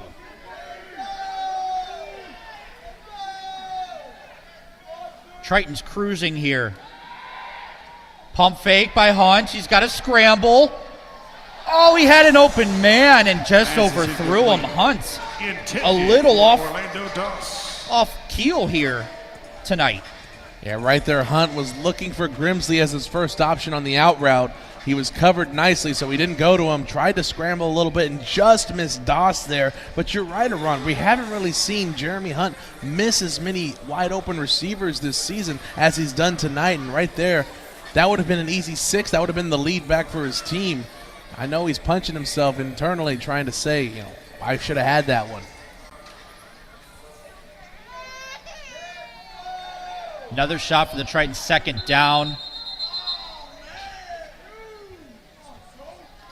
Timeout, Tritons. It is going to be a tight timeout, for the Tritons here. They want to talk this over. Chavez got to get a little creative as he was fairly shut down with his play calls in the first half.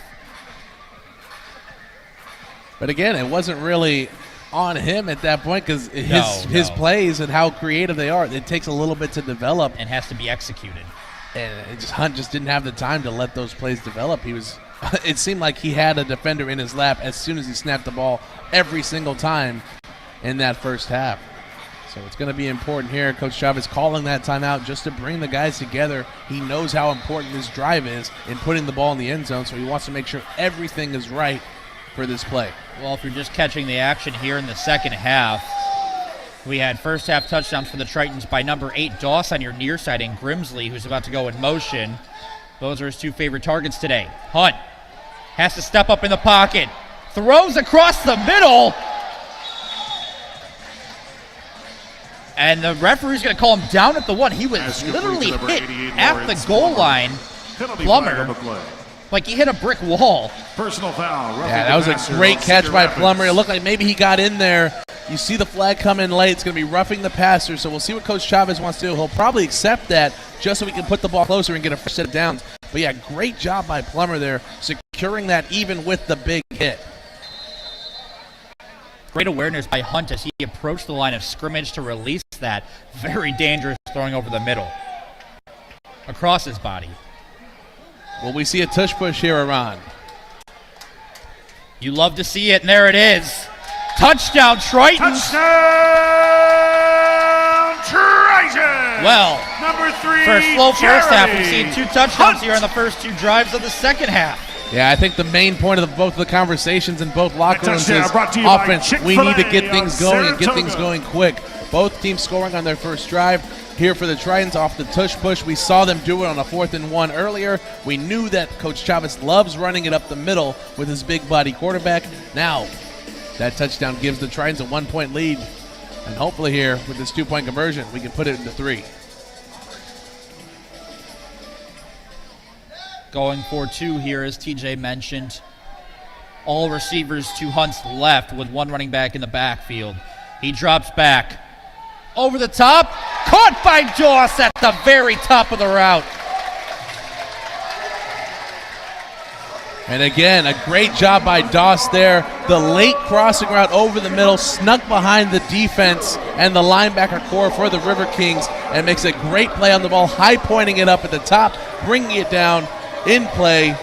2-point conversion is good. 23-20. The Tritons are up with 10 minutes left in the third.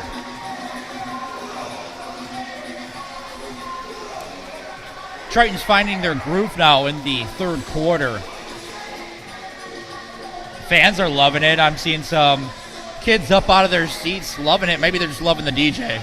I think it's a combination of both. You love the vibes the DJs is curating. You love what you're seeing out in the field. So it's hard not to dance. Hey, Corpus Christi loves dancing, Iran. I know you ain't from here, but Corpus Christi loves going. I've seen the dance scene a little bit around here. I may be busting a move up here in the booth. I hope you are. You and Richard. It's a great environment here at the American Bank Center. As I love to mention, what other stadium is on the water in the AIF? You walk right out the doors of the American Bank Center. You've got the beach. And it's an onside kick. Didn't quite go far enough. I don't believe so.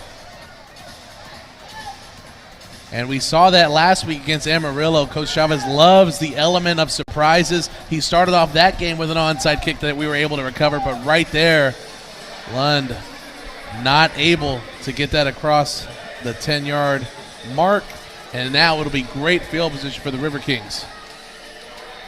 As the fan in front of me just spilled their popcorn, I'm a little surprised as well. Man, that's a $10 popcorn right there. I don't know why you're spilling that. So Coach Chavez's high-risk, high-reward moment is spoiled. The River Kings get the ball on the 8-yard line of the Tritons. Down 3, 9 minutes to go in the third quarter. Very eerie start here. I mean, it seems like this is where the River Kings were on their first drive in the first half. And here we go. 2 receivers in motion for Reed under center. He's going to pitch it, though. There's that running back. Bouncing around. Gets to about the 5-6 yard line. We have an official timeout. And there's actually 2 18s on the roster for the River Kings around. That's probably number 18, Devontae Brown. There's also, like we said earlier, Billy Massanger. So we'll go with Devontae Brown for now. I don't think you can be wrong, though. Until they start giving us the official ones every single time. We did not receive a roster ahead of the game today. We're just going to do the best we can with what we got.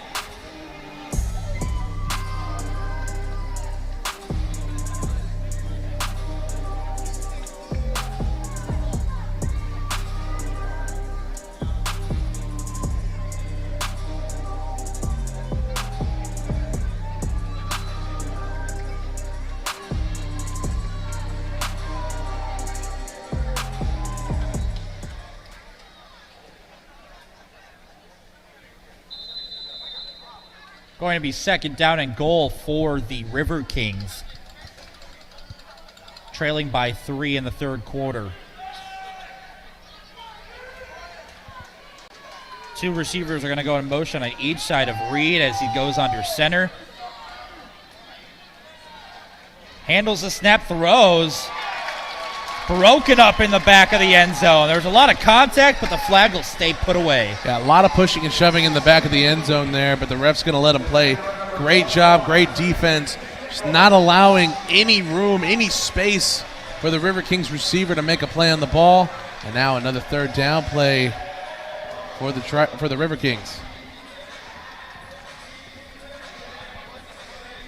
So while the River Kings have had their success in the secondary this game, there's been a lot of success for the Tritons as well back there, especially without their number 1 guy, Teron Maxwell, who was suspended for punching a player in the last game. Reed hands off. Jukes, and it's loose in the end zone.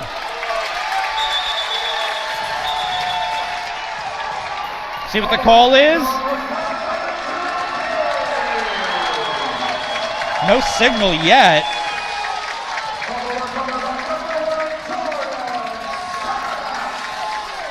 And it looks like it's going to be Tritons football the way everyone's pointing at this big screen.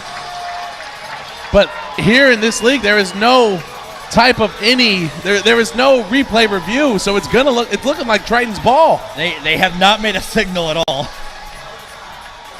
But they're moving the ball like it's the Tritons ball. The way the sticks are moving, it looks like it's going to be Tritons ball.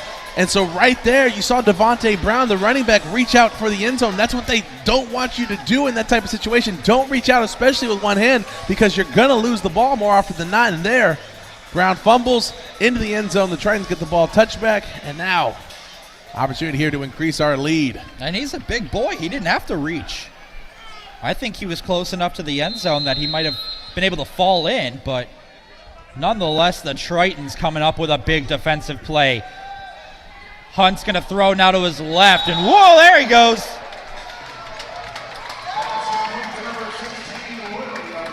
Did you get an autograph over there, fans?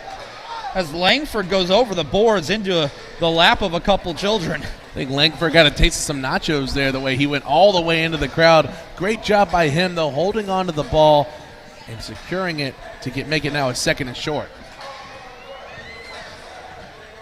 The Tritons have done very well on first down when no penalties are committed. That's the big thing right there. 2 receivers to the right. Pump fakes and goes long to the end zone. It's Langford! Broken up. Good throw from Hunt there. Just great coverage by the River Kings deep. You thought maybe Langford was going to be able to pull it in, but that was not the case. But because of that great first down play, it sets them up with the 3rd and short here. I'm assuming we're going to get a quick run play here just to get the first down and reset the sticks. Well, we do see Josiah King in there, the local product of Corpus Christi, right behind Hunt. And there's another little tush push for the first down. First down, moving the sticks for the Tritons over their own 20-yard line as the clock ticks under 6 minutes left in the 3rd quarter. But that's why that first down play is so important, because it sets you up to have a deep pass just like we saw earlier. If you don't get it, you just run the quick run there, get the first down, and now you have a fresh set of downs to work with. Seeing a lot of excitement in this second half, and can't help but notice all the options you have here at the American Bank Center, TJ. I mean, we've got fans in the stands right beside us. We've got people sitting in the end zone. We've got suites available. Don't be giving them too many options. They're going to have people up here with us sooner or later. We've got our guy Richie Perez here. That's all we need. All right, we're going to take a quick break over on KDF. Stick with us on YouTube.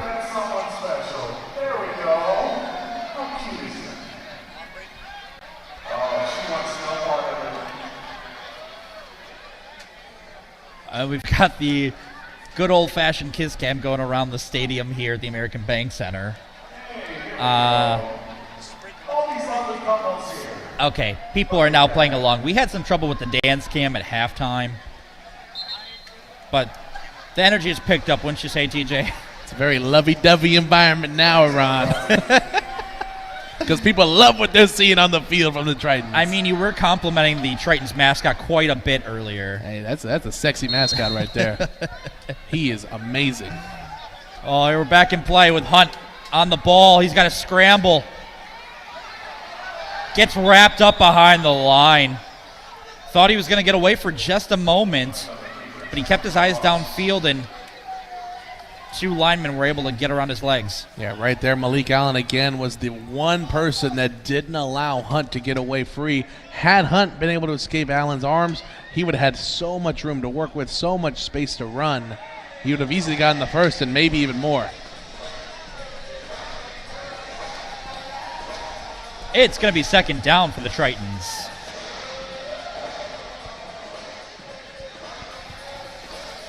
River Kings have to be pleased with how they've played so far compared to last week, giving up a 20-7 lead to the Harrisburg Stampede. A little pitch to King. Do a little dance. Gets a few yards back. Not much. Boy, the run game is really tough in this environment, TJ. Yeah, especially when you're running close to the boundary right there. King really had nowhere to work, and that was really due to the linebacker number 26, Austin Wood, scraping over the top of his defensive line and meeting King in the backfield. Welcome back on KDF. The Tritons were able to run one play with Josiah King to get a few yards back. It'll be third down as they talk it over. And as we were just talking about the River Kings, which I haven't been monitoring the comments, so I'm not sure if anyone's responded to me yet. Apparently no one knows because no one has said anything. Well, River Kings defense is playing exceptionally well today. It's a 23-20 game in favor of the Tritons, and they just held the River Kings at the goal line. But outside of those couple of turnovers, they've played a lot better than their last game. Hunt's got it. The blitz is coming. He throws across the middle to Doss.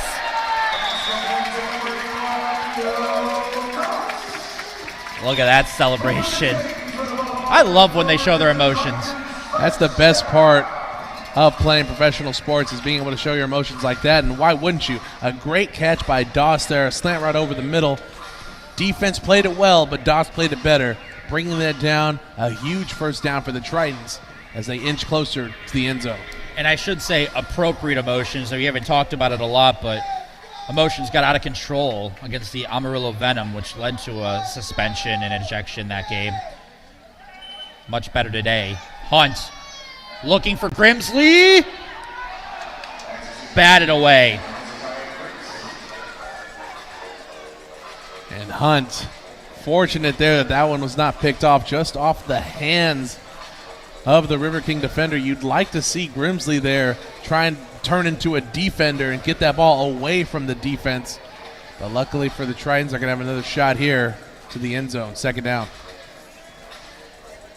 Grimsley has gotten more involved late in the second quarter into the third quarter. He was nowhere to be found. Maybe he was getting his dance lessons on, because that's how he was able to score the Tritons' second touchdown.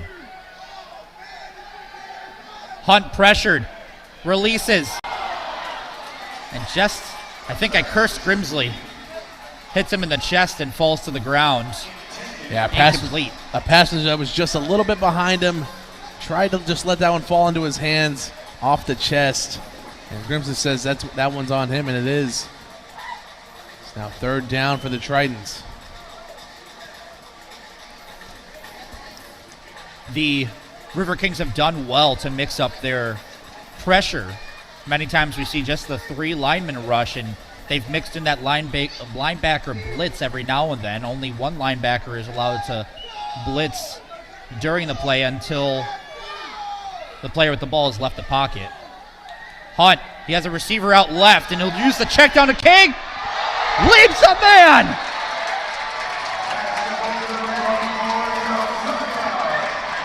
How you like me now?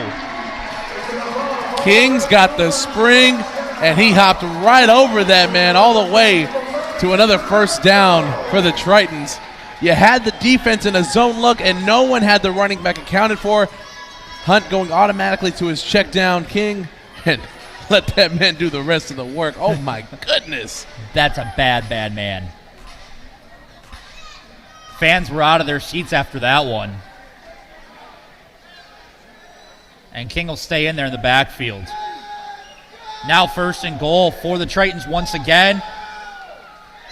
Hunt tried to call his own number, but O-line couldn't get him any room.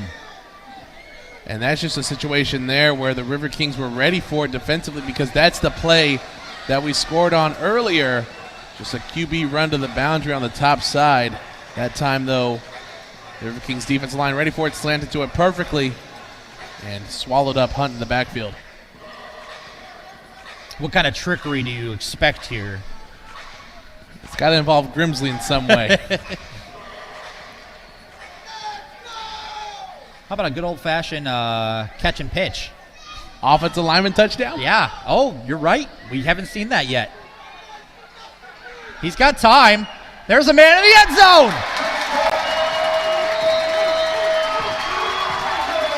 Tritons conquering the sea and land today. That's another touchdown. And that's another Doss touchdown there, and another situation where he gets behind the defense, behind the secondary, and just settles in there in the middle of the end zone. Great job by him finding that soft spot in the defense. And the Tritons now up 9, trying to go up 10. off the kick of Lundy. Well, this is the Triton team we saw 2 weeks ago against Amarillo here at the American Bank Center. Offense couldn't be slowed down very often by the Venom. And I think the Tritons are figuring it out. They'll go for the extra point here with Lundy. Lundy is money. And puts the Tritons up 10, 30-20. And it's like we're on the playground, just swinging away. But going back to it, how big is that fumble by Brown now? Huge. It turned into 7 points for the Tritons and no points for the River Kings. It's a 10-point lead for the Tritons now with 44 seconds left in the third. That's some comfortability now. If the River Kings do score, the Tritons may still lead. And I haven't egged you on yet. Where's the Uno? We're still looking for an Uno here at the American Bank Center. See, I thought by not talking about it, it could happen. Hasn't happened yet. Reverse psychology on the ball. Like, we're trying to do so much different here. I just figured maybe we just wouldn't mention it. Well, it's my job to talk about everything. Oh, easily, yeah. We know Lundy has the power in his leg. We've seen it in warm-ups. And as he gets more loose, I mean, it becomes more or a better chance. The River Kings are on their own 5. Here comes Lundy. That's into the end zone. And goes out of play once more. Man, that's just a lucky bounce for the River Kings. They're getting very lucky letting that thing bounce. Yeah, they're playing with fire over there. One more inch to the left or right or even forward or backward, that could hit the wall, bounce back in. And with the Tritons going down full speed, they could easily fall on top of that ball.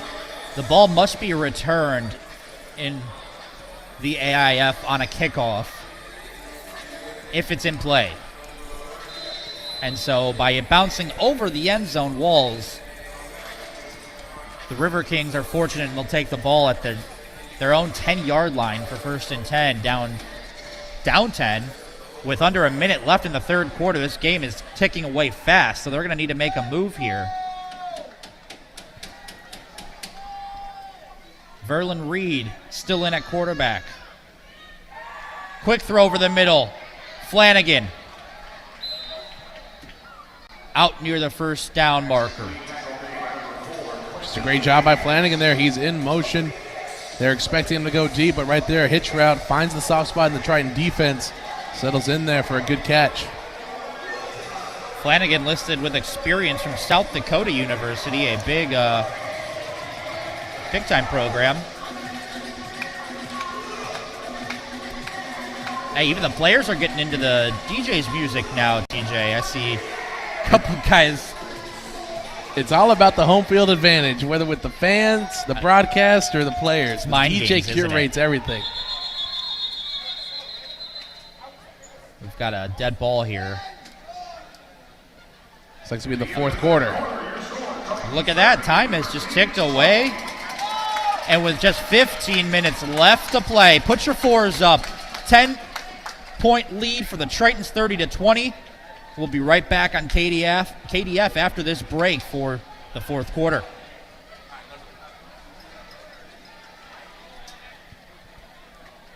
The 4s are up, TJ. Reminds me of Mac Brown and those early 2000s Texas teams. That's where it really got popular. Put your 4s up, put your horns up, and go win a national championship. Well, it's an exciting time for football fans because we obviously have arena football all summer long. We have summer college ball, or spring college ball taking place right now. So if you're a fan of a college program, that's something to get excited about. I know my program was being shown off this weekend to see what we might be in store for this fall. I don't know why they're showing your program. Terrible program. Of course, TJ would never say anything bad about The Ohio State University. Never. As a UT fan, I would love to see you guys in the national championship. One day. One day. And welcome back on KDF. It is the fourth quarter. 15 minutes left to play. Reed River Kings over the middle. It's Donovan Johnson picking it up. Big time play. Fun fact, Donovan Johnson and I grew up in the same hometown. So he's out there in Ohio as well? Yeah, he went to Brush High School, and I grew up in South Euclid, Ohio. Wow. Small world. Look at y'all doing big things. Oh, you want to hear of its smaller world? Verlin Reed, the quarterback, we were at The Ohio State University at the same time. Wow.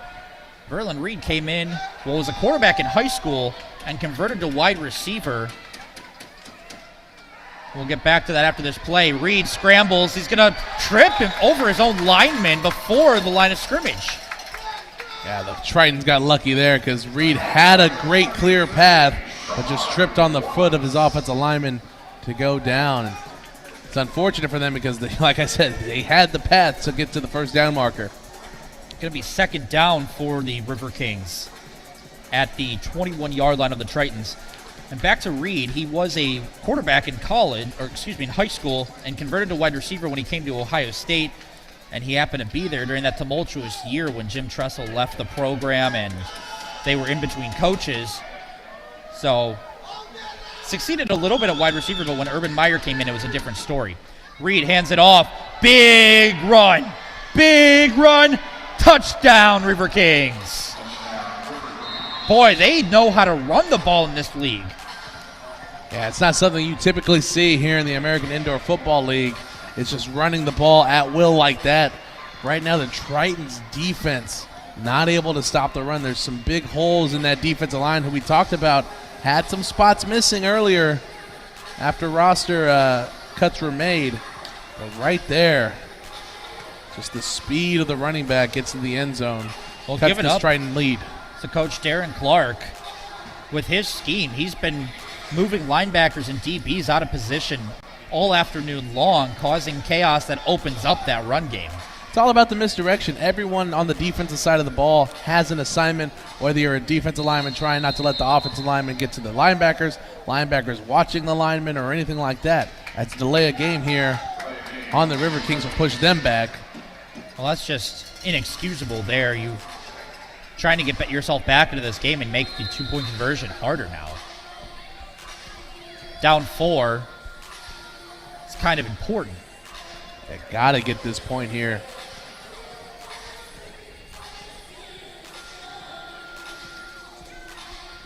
I see Nick Smith up near the defensive line for the Tritons. He knows how to cause havoc in the backfield. He will be the one blitzing. 2 receivers in motion. Reed to the left. Intercepted. Can be returned. Fabian McNichols says, "Not in my house, sir." We've been waiting for it all day. McNichols has been in the great spot defensively, knocking balls down, but there finally makes the jump on the route, catches the ball, and gets a great return, but more importantly, stops the River Kings in their tracks and doesn't allow them to get the extra points. And we've been talking about those crucial plays,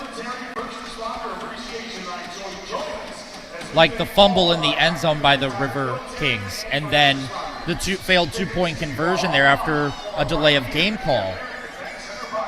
Will that come back to haunt them with 13 minutes left to play in the game, down 4? And the Tritons have figured it out on offense this half.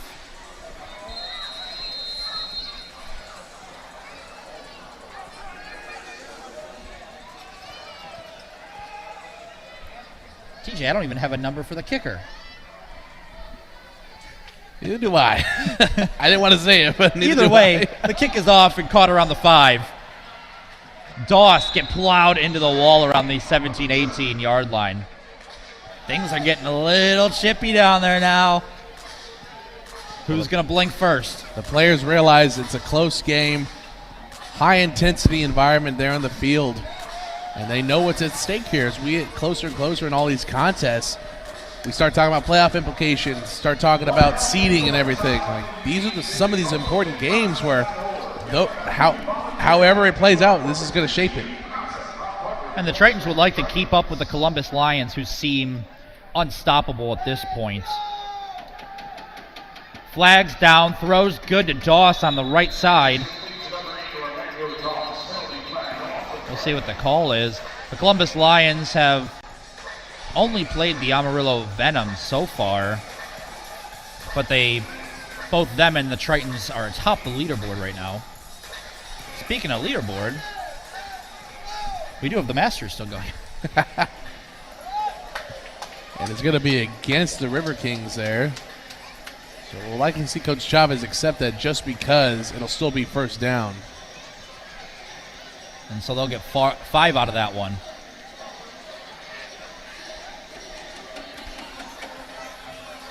And again, it's one of those alignment penalties against the River Kings. And right now they're just struggling to prevent those from happening, giving 3 yards to the Tritons. It could be a number of things. All the linemen have to be facing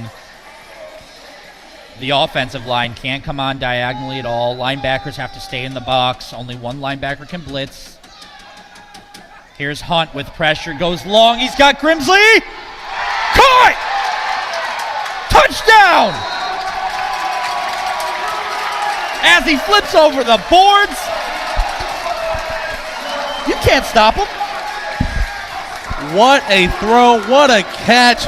Oh my goodness. We talked about it all night long, the potential for the big play. Penalty flag comes in, likely for taunting, but that's not going to take away from Grimsley and what just happened. Catching it at the top of the throw and holding on to it while being pushed over the wall. And I think the refs are just talking just to see if Grimsley did hold on to it for the full. We've got a camera right down there, so. And he's saying, hey, well, we got it. He's saying he got it right there. We've got one of our camera operators right where Grimsley went over the boards and caught it. And I'm not going to say the camera operator is biased in any way. Of course not. But he's not being paid by. But you might as well just post curse of the commentator right on my forehead, because everything I've said has jinxed this game. As I said, emotions haven't gotten out of hand, and here we are with a personal foul coming. I'll take it, though, if it's going to let the touchdown stand. There it is. Well, it's going to be on the River Kings. And it's ejection. Oh, man. That's huge. That must have been his second one of the game. We haven't gotten any numbers on who it could be. But and the referees do not have a microphone, I don't believe.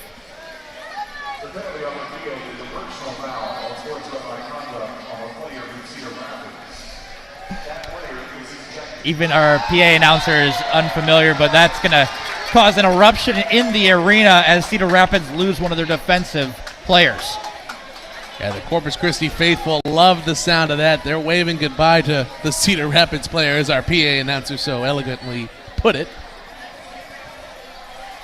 Well, TJ, we are 2 for 2 on games with ejections. Maybe we're the issue. As Taylor Swift likes to tell me, I'm the problem. It's me. So I've had many exes tell me I was the issue. No comment. Not going to say that they're right. Well, the referees are still trying to figure this one out, but the Tritons have extended their lead back to 10 right now as they are waiting to attempt the 2-point conversion. Hunt still on the field. No sign of Lundy to kick this one. He's on the field, but up against the boards. Yeah, in this situation, you have a 10-point lead. You might as well go for the 2-point conversion just to make this one a little bit more out of reach. I think the conversation more so stems from where Coach Chavez wants to use the unsportsmanlike penalty, if he wants to do it here on the ensuing kickoff.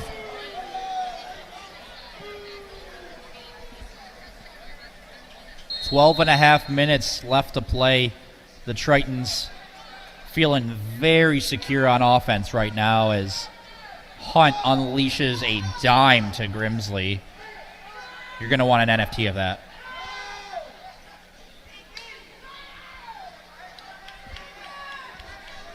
Well, here we go. We've got it figured it out. Hunt under center. Quick throw to the back corner. Nearly intercepted, but hits the ground. And it looks like we might have another formation penalty against the River Kings.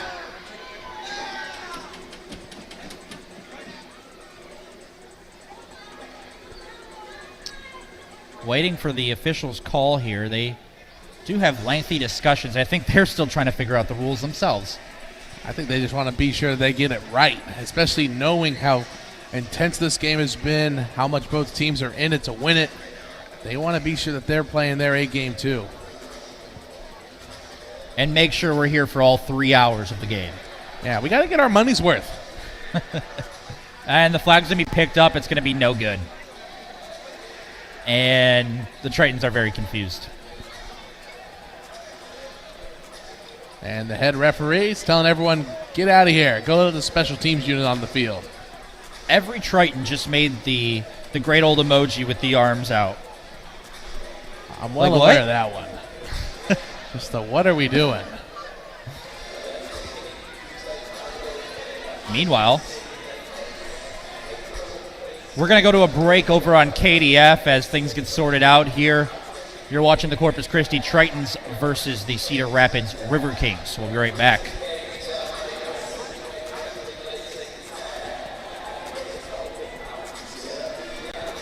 For those of us still watching on YouTube, hope you're enjoying the contest here. It's been a fun second half. The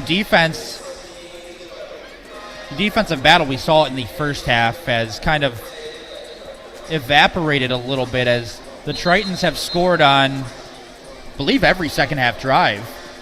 Yeah, they have, and it's been one of those things that all it took was some adjustments at halftime to get the Tritons refocused, to get their offense ready to go. And for the defensive side of things, it was just a matter of keeping the momentum going. And this is going to be a big drive coming up. Big task to stop the River Kings offense.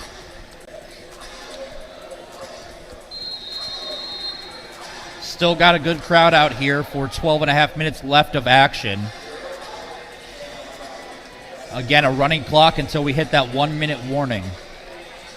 Welcome back on KDF as the kickoff comes from Lundy to the River Kings. This one's a little bit shorter, caught inside the 5. Taken out by the River Kings. No one's touched him. It's all Lundy. And he just got truck sticked. And he is down. That's a touchdown saving tackle. Talk about sacrificing your body for your team. Lundy doing so right there. Making the play on the ball, but he is down and he is hurt pretty badly, it looks like. The River Kings just straight downhill run. Full force. Bravery at its finest, but he'll need some time to recover there. Tremont Bright just barreling his way through. He found the seam and took it. Again, Lundy sacrificing himself. It looked like maybe his shoulder or something of the other. Well, we can take a look back at what the Tritons have done this game in the first half. Touchdowns by Dawson Grimsley from Hunt. And then again, each catch another touchdown in the second half, as well as Hunt taking one in himself. What do you think it is, TJ, that the Tritons have figured out against this River Kings defense that had stifled them in the first half?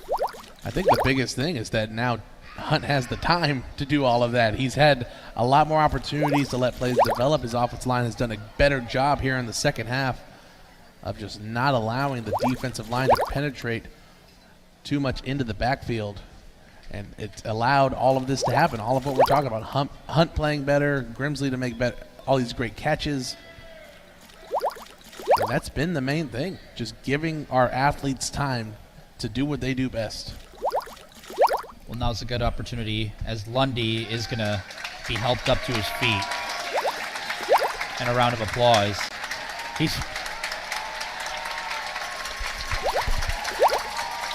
That's not a man that attends Weenie Hut Jr. Now, he's tougher than a $2 steak.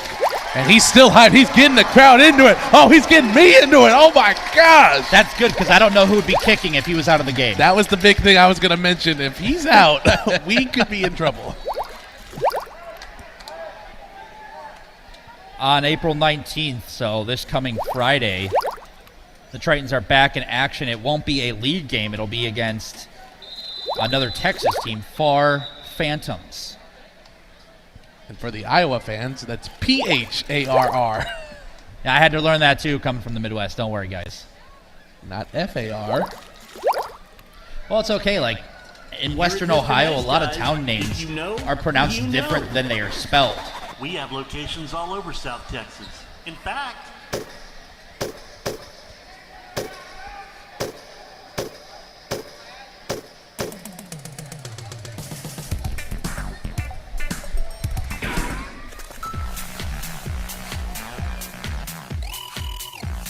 and remember, here at Mr. Nice Guys, if you know, you know.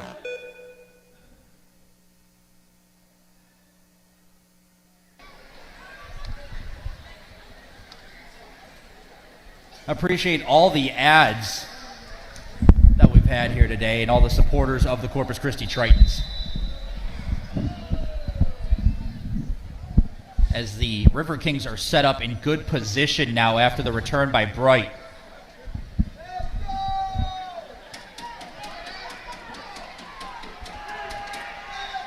Reed's in the shotgun. 2 receivers to his right in motion. Handed off. Quickly swallowed up. This time, it's Jason Simon. Haven't called his name too much today. And Coach Clark sticking with what's working. It's the run game so far. Going to Bright there, bringing in Brown now into the backfield. He's going with the bigger option at running back to try and put this one into the end zone. The 2 second-half touchdowns have come on long runs by the River Kings. Down 10 here on the Tritons 5.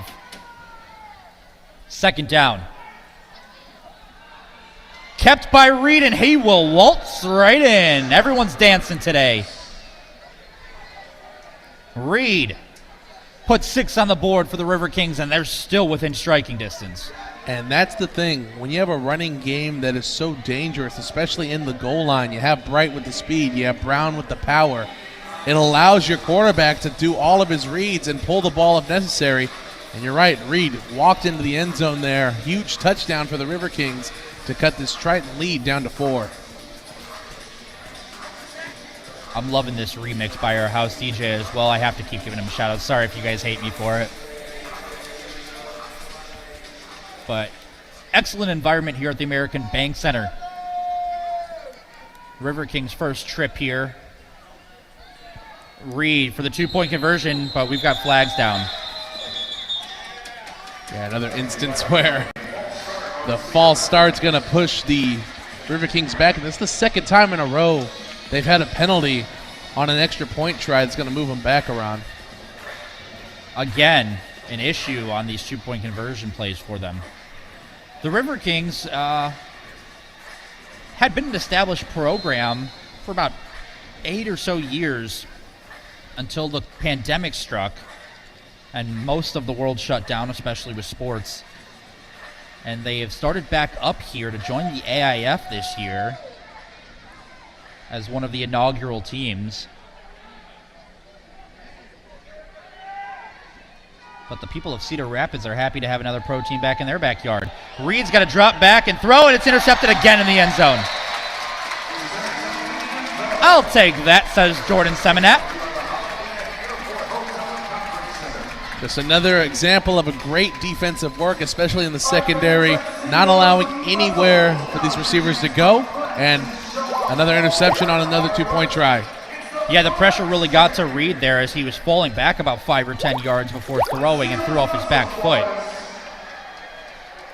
And they've brought the gun show in here. Wow. Show off, youngsters. The flex cam.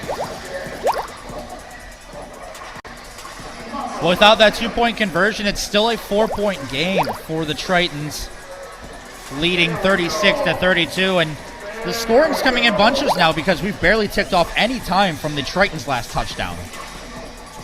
And it all starts with the returns, honestly. 2 great returns for both teams and put them in great field position offensively. And we'll see here how the Tritons can respond.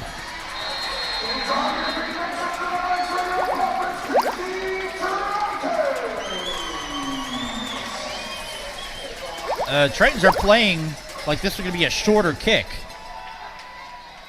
And it is. Caught around the 20 of the River Kings. I think that was by design. It was by design. You had Langford there ready to catch that one. But a very, I think, questionable call, especially so early into this, unless you're just expecting the Tritons to put it in quickly and then let your offense go back to work. I think the idea was there. The ball was spinning very much that if it lands, it could go any direction. But you really never know what could happen with a pooch kick like that, especially so high up in the air. Absolutely. But now great field position here for the Tritons. Set up at the 15-yard line of the River Kings. All three receivers to the right for Hunt. Steps up in the pocket, and he's hit. Boy, he didn't feel that one coming. It just came out of nowhere for him. Now coming up on the blind side there was big number 99, Ricky Neal Jr. And just nowhere for Hunt to go with that one. He thought he was going to be able to step up in the pocket, but not able to do so there as the pressure got to him. At 300 pounds, I would not want to be hit by anyone of his stature.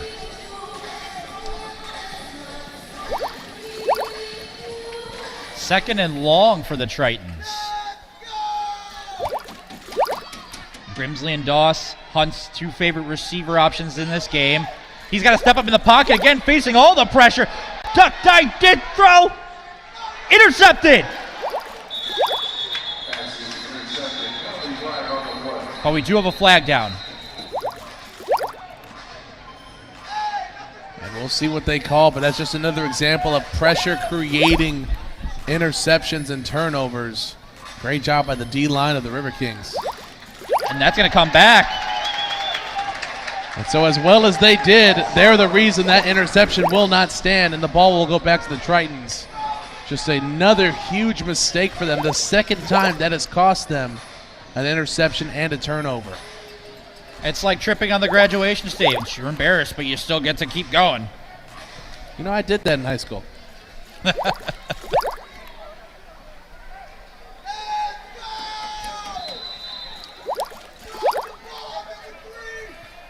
Well, one fan is very adamant about the Tritons throwing the ball here, as Hunt's about to do. Pump fakes, scrambles right.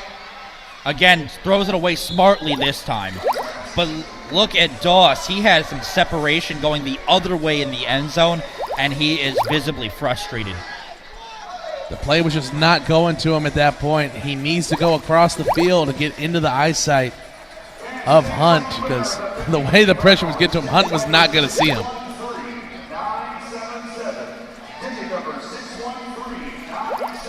Some raffle winner is about to be very happy. And if you haven't visited the American Bank Center, there's plenty to enjoy here. One of the nicest arenas in the arena football scene. I'd say the nicest. I would go out on a limb and say it's the nicest fair. arena in the arena football. That's fair. We're going to take an official timeout. And I don't know if you knew, TJ, last night they had to convert this whole thing from a boxing event that we had that was streamed on ESPN. A lot of big-time local boxers having their professional debut.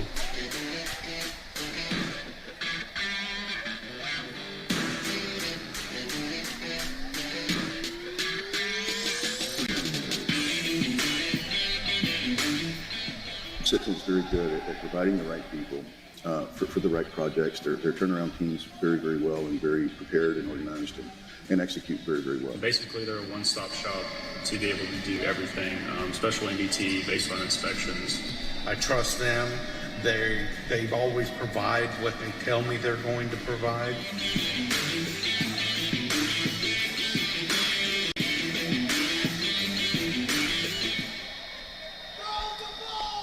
All right, thank you for your sponsorships for the Corpus Christi Tritons. Lucky to have a pro football team here in the sparkling city by the sea. Third down, flag goes, throws off, caught in the end zone. We'll wait to see what that flag is, but right now, Doss proposing to the camera. Great pitch and catch there to Doss, but it most likely is coming back here, maybe in offsides. All right, the touchdown's going to stand. That's Doss's third score of the game, and the Tritons extend the lead again. And for Doss, who wasn't really a factor in any of the games before this, has really made himself known against the Cedar Rapids River Kings, and he's doing his dance on the field, and for good reason. Puts his team back up 10, now with an opportunity to extend the lead by 2. Yeah, great pass by Hunt here, and just a nice touch, and look at that. Doss giving the old marriage proposal to his cameraman.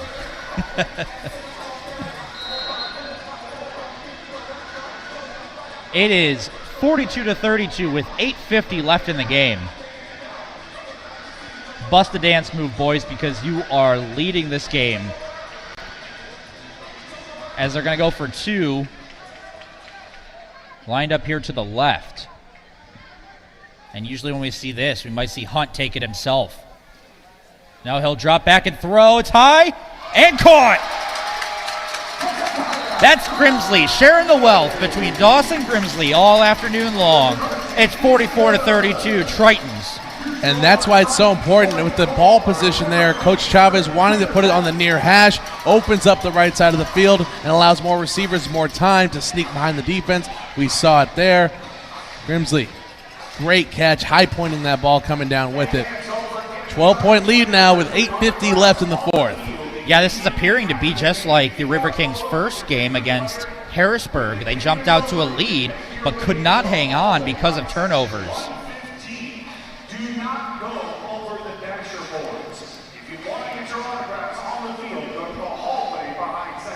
Another reason to come out to the games is you get the chance to meet these players right afterwards. And that's the great thing about the Tritons and the organization. We've talked about this before.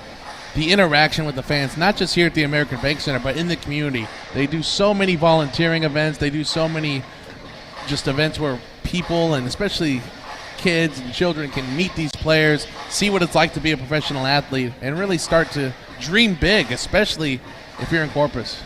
And when starting these smaller leagues, it is so hard to keep it going, but the Tritons have done well to establish themselves and show that there will be continuity with this program.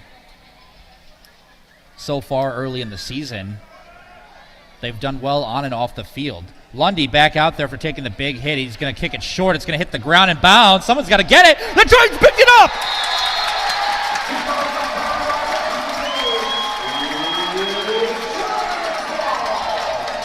Your voodoo happened again, Aron. You said it earlier when they kicked it to us. You never know what can happen on the pooch kick there. Lundy with his own pooch kick sticks it like Scheffler, rolls it back like Tiger, and then we scoop it up like Arnold Palmer, and it's going to be our ball heading into our side of the field. What a play by the Tritons. Couple bounces, no communication in between 4 different River Kings. I think that's King who came flying in there to recover it. But you've said it before, there just seems to be no urgency and no communication on the kickoff return of the River Kings, and it hurts them there. Hunt being pressured, rolls right, throws. Grimsley snags it. There's some good sportsmanship as well. Grimsley having himself a second half after being almost non-existent in the first half. What a throw by Hunt there on the run. Throws a dime, a bullet to Grimsley, who makes a great diving catch on that. And now with 4 yards to go, you'll have 4 opportunities if you're the Tritons offense. The River Kings have not stopped the Tritons this half. Just took a while to get in the groove today. But you know, that's why you play 4 quarters.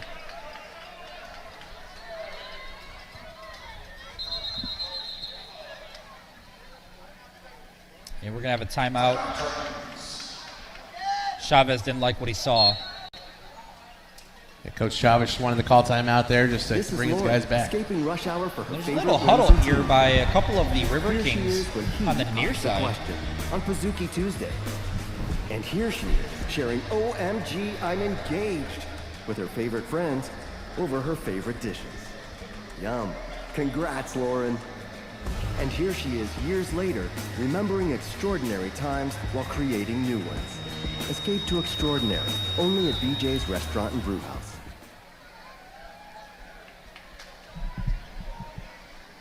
Okay, so the Tritons in good field position after recovering the kickoff. And a good catch by Grimsley inside the 5. Langford and Dawson motion. Hunt has room to run, throws. Oh, and almost intercepted. It looks like the DB almost threw it up with his hand for his teammate to catch it. But Hunt had all that room to the right. You're right. I thought he was going to take off and run right there. He had an open lane. All he needed was the 4 yards, and we've seen him do that time and again. Luckily for the Tritons, that ball did not bounce off the hand of the River Kings defender. It looked like maybe that was like a volleyball situation where they call it a pancake and the hand just gets underneath before the ball hits the floor. Luckily, it didn't happen because that would have been a huge turnover in the end zone for the River Kings. Yeah, that's illegal in volleyball. The pancake? Well, if you're using the palm of your hand. Well, you got to put the hand down like this. Oh, you can do that. Got to have the top hand. Top hand, yeah, sure. Here we go again. Hunt. Touchdown, Tritons. Have yourself a day, Orlando Doss. And the River Kings are just squabbling between themselves. They can't figure out how to stop them.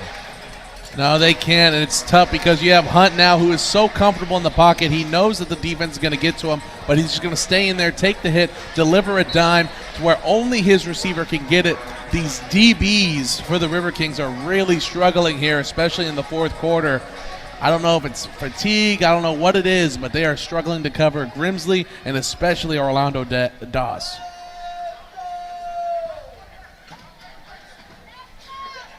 They're going to go for 2 here, keep it going. He's got plenty of time in the backfield. Now he's going to roll right. He still has nobody, but finds somebody. How in the world, TJ?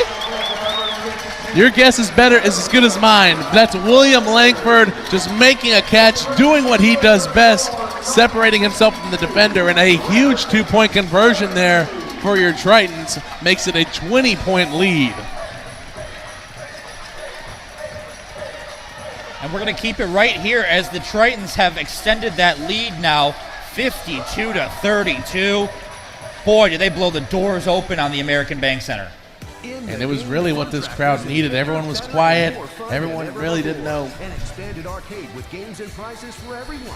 The best birthday parties, go-karts and axe throwing, virtual reality and mini bowling, plus 2 all-new mega attractions. The lightning drop will thrill you to the core, and the Storm Chaser roller coaster has 360 degrees of fun. There's never been anything like this in Corpus Christi. Join the fun.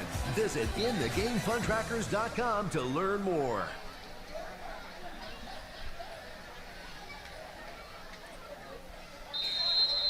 All right. Under 7 minutes left in the game. Tritons figuring it out in all aspects of this one. Here's Lundy going to go long. That's going to stay in. Has to be corralled in the end zone. Hit around the 10. Falls around the 12. And right there, Bright just trying to do what he could with it. Got the ball off the ricochet from the wall. And that's what Lundy was going for, as we mentioned earlier. Just takes one little bounce. And he has a lot more confidence, too, after that pooch kick that was recovered. And the 50-50 raffle winner not collecting their prize yet. Hey, I'm about to show up with a ticket that says that number.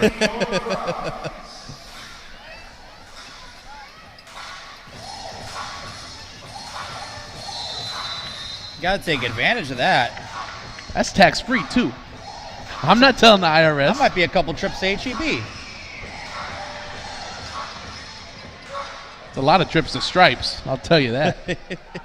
Or any number of our sponsors down there, BJ's, Taco Palenque, Retro, the new bar downtown in Corpus Christi. Reed drops back, throws a quick little out. Oh, and Johnson is by him with the wheels.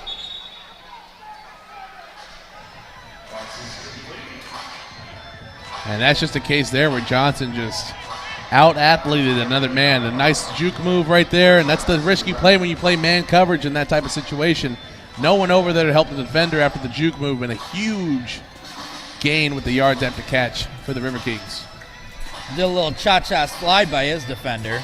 We're in Corpus. Let's say cumbia. Fair. Reed trying to direct his teammates here as Flanagan's going to be in motion and go opposite side to the left. And it's going to be handed off to Bright. And 3 Tritons get to him before the line of scrimmage. Do not let your emotions get out of control, Tritons. No, definitely don't let that happen right there. But a great job by the Tritons. We've seen them struggle with the run all day so far, but right there at the D-line, flowing with the ball well, not allowing the offensive lineman to get to the next level. And a great job by there, swarming on the ball and making the tackle in the backfield. Shamari Wallace has been having a pretty good game, was standing over Bright, and I got very concerned a flag was coming out. Reed's going to go back under center. With under 5 minutes to go, they've got to score here. He drops back. The blitz is there. Taken back over the 25. Alasakis getting home. The first time the defensive line is able to get into the backfield and make a sack happen, that all starts with Nick Smith, the linebacker, blowing up the running back and allowing Chase Alasakis to have enough time to get around his offensive lineman and make a play on Reed. Great 2 plays by the defensive line for the Tritons, and now a very long 3rd down opportunity here for the River Kings. 4 minutes to go. It's 3rd down and forever. What will the River Kings come up with? Quick throw long. Broke up and intercepted.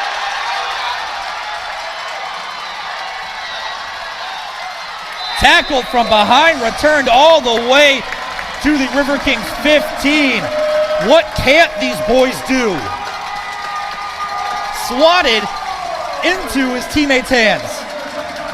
What a play by number 1, Jordan Seminot. First of all, great coverage by him, staying with the receiver the entire way, but then having the wherewithal to swat that one out of the air and just right place, right time for Fabian McNichols, standing right underneath that ball. He gets that one, runs it all the way back up to the River King side of the field. Now, great field position once more for the Tritons offense. We hear about it all the time. Defense helping create points and opportunities for the offense, and that's a great example right there. We are offensive guys, but defense does win championships. You're saying we're pretty offensive? Someone's got to be. Rather it be us. All right, so the Tritons again. Hunt facing a blitz, has to roll right. Yeah, good decision to throw that one away as he was being barreled down on by Neal. Yeah, just a great, smart decision, like you said. Words Get that one out of there. Hey, I was not an English major at all, trust me.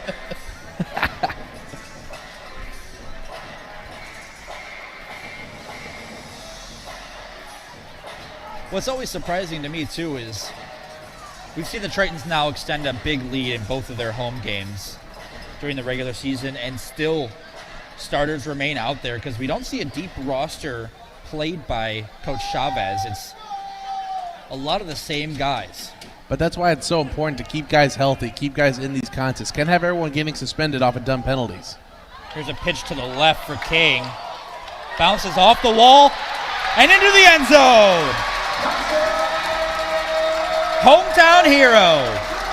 And he's doing his dance in the end zone, and for good reason.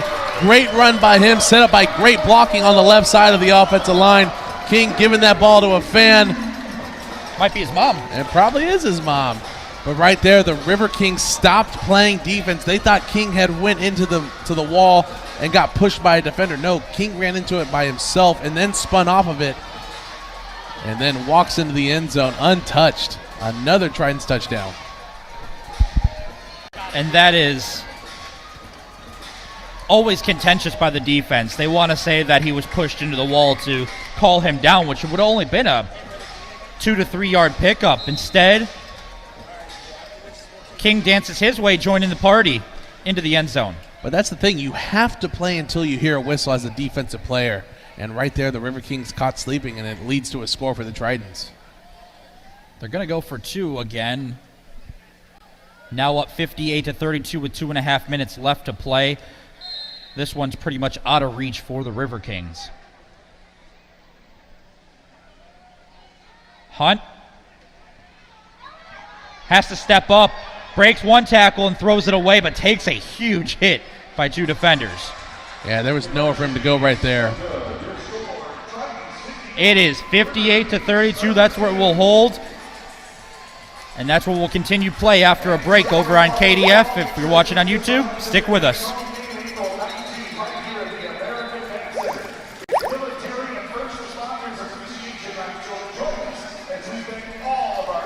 Well, we've got flags on the ground now.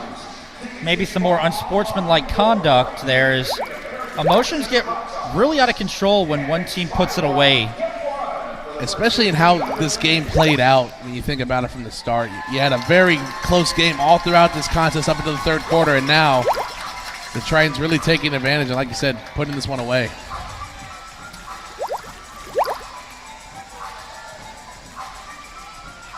Well, King's touchdown makes that 8 touchdowns for the Tritons today. And there is another ejection on the River Kings for unsportsmanlike conduct and a helmet thrown to the ground. And that's Malik Allen, number 61. We're probably going to see a lot of suspensions in the league report coming up.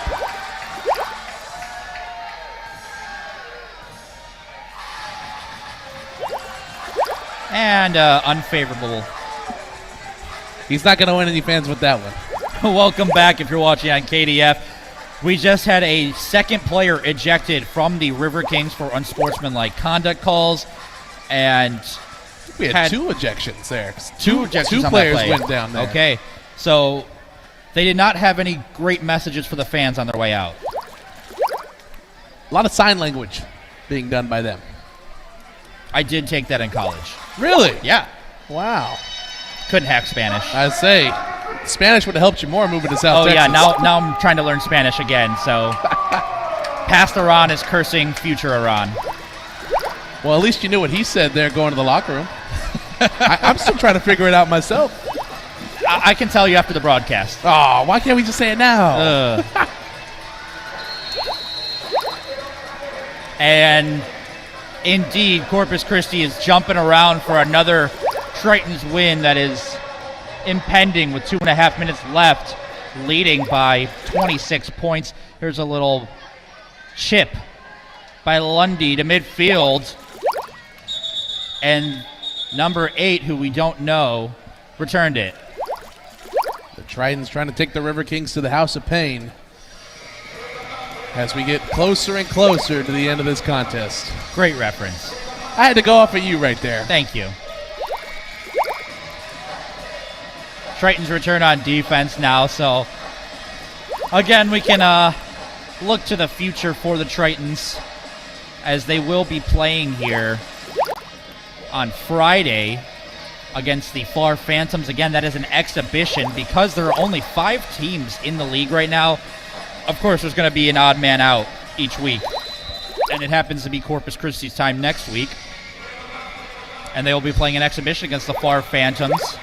But again, that's a great opportunity for those players out in Far, getting to come to a stadium, an arena like the American Bank Center, play a worthy opponent in Corpus Christi Triton. It should be fun next week. And after that, the Tritons get to take on the Amarillo Venom again. That one will be on the road. Reed keeps it, almost fumbles, and just hits the deck.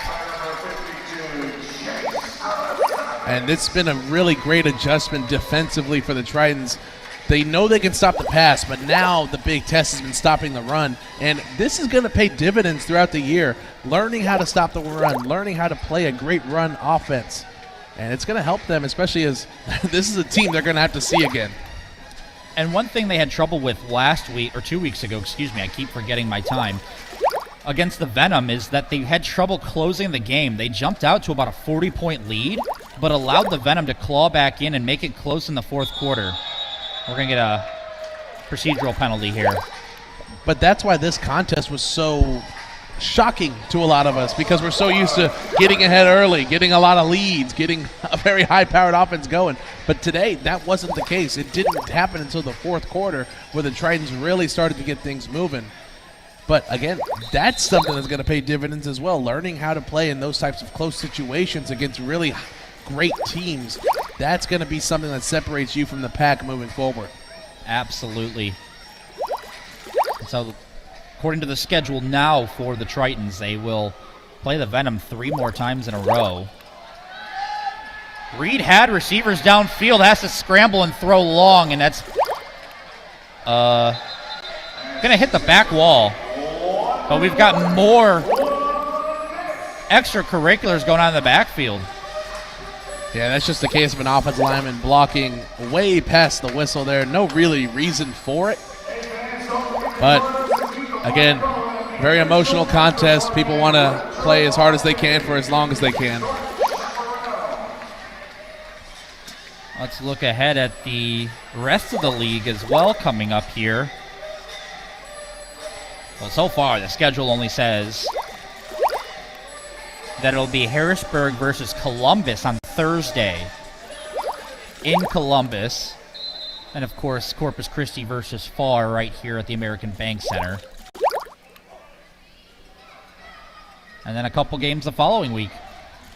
Throw over the middle's good and hit hard.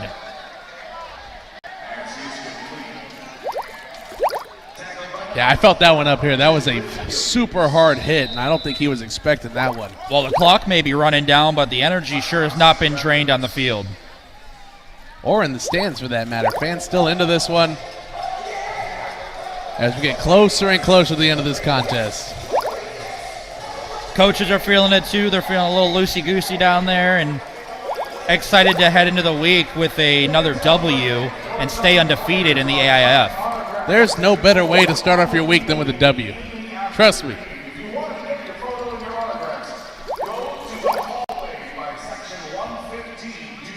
Fans are being instructed about where they can go meet the players, so we encourage you all to come out here for a game this season.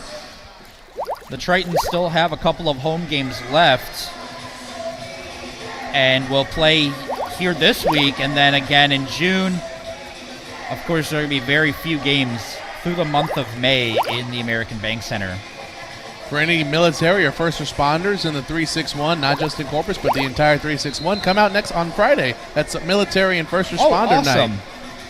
So we're going to have a night to honor you and everything you help do in our community. Might as well come enjoy it here at the American Bank Center. Good, wholesome fun where you can talk trash to the opposing team. And learn sign language. Learn sign language. You know, we learn something every day here. We learned that the Tritons mascot was robbed of his Triton today.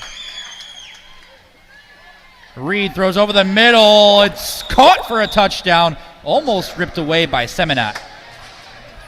Yeah, right there, the receiver just holding on to that one all the way to the ground.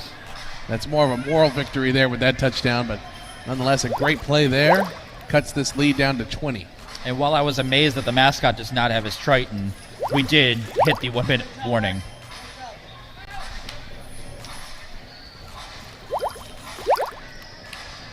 So they're going to go for two, of course.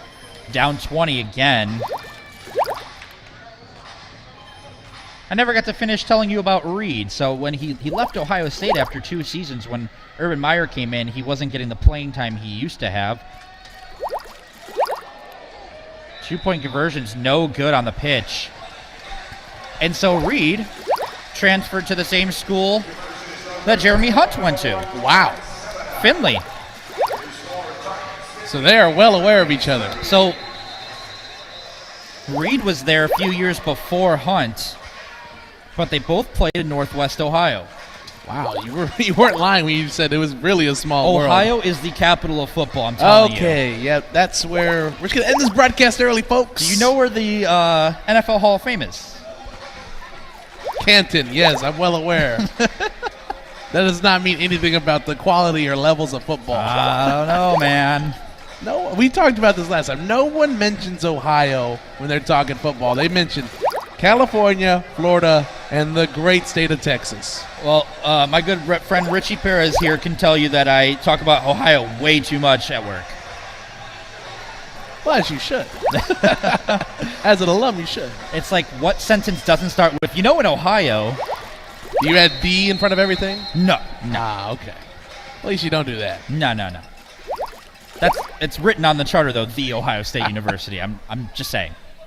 Hey, there's another onside kick. Knocked out of bounds smartly by the Tritons. Grimsley on the tip drill. Yeah, it's a great job by Grimsley. They're just understanding the situation. All he has to do is tip it back, and that's just like the ball going out of bounds. Good job by him. That'll give the Tritons the ball with 46 seconds left. They just need to move the ball forward to keep this clock rolling. And they were in this position last game as well and ended up scoring and giving the ball back. And the fans are loving it. They know the Tritons will stay undefeated here. Protect your house.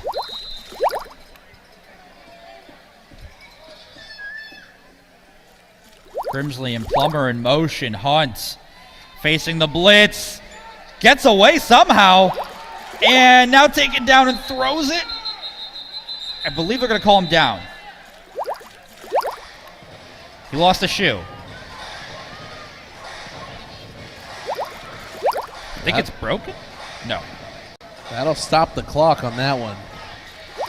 So unfortunately Another for the Tritons. injury for Cedar Rapids as well. Yeah, defensive lineman came up limping there. He's on the floor now in the bench area. Not looking too good for him. It's going to be a tough bus ride back to Iowa for the Cedar Rapids after this one. I'd say it's very quiet, wouldn't you say, after a loss? Yep, it's going to be a quiet bus ride home. You're not going to be watching many movies. You're going to have your headphones on, hoodie on, and trying to take a nap. It's not too much talking going on after a loss like this. 39 seconds. Hunt looking. Oh, and a big hit as the ball meets Grimsley. That's a big one for number 21 on the River Kings, Darius Arrington. And Grimsley is still slow to get up. He took a shot there like you were saying, and he's someone the Tritons cannot afford to lose. If need be, I think players could take a rest having an exhibition this week. Now, take my words with a grain of salt. I'm not a coach. The issue just becomes how deep is the lineup to let everyone take rest. Correct. We did have 5 roster changes for the Tritons today. As I mentioned, the rosters do change on a weekly basis. And I'm sure the River Kings will have to figure it out after their quarterback, Sullivan, went down with an injury in the first half.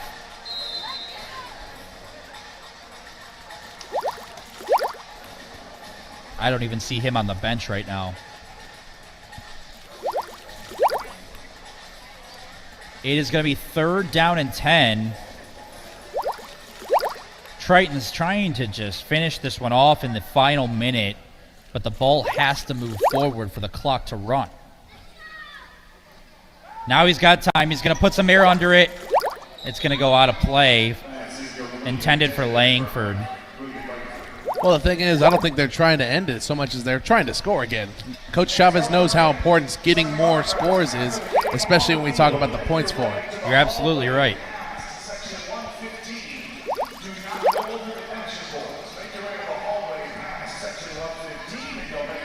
Well, 4th down now for the Tritons. Haven't been able to move it on this drive. Only 10 seconds has come off the clock so far.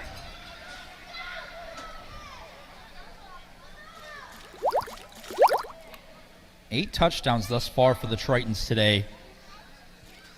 Langford in motion. It's going to be a handoff, but King really had nowhere to go. Flopping and flailing like their magic carp out there. Hope everyone's okay. I think so. But you kind of wish maybe that was the 3rd down play. Take some more time off the clock, because now the River Kings going to get the ball, and they're going to try and put it in the end zone to cut down on this lead and just make this look a little more respectable. True. As some fans have seen enough. They're going to go get line autographs. Yeah, they're going to get line. That's what they're doing. Yeah.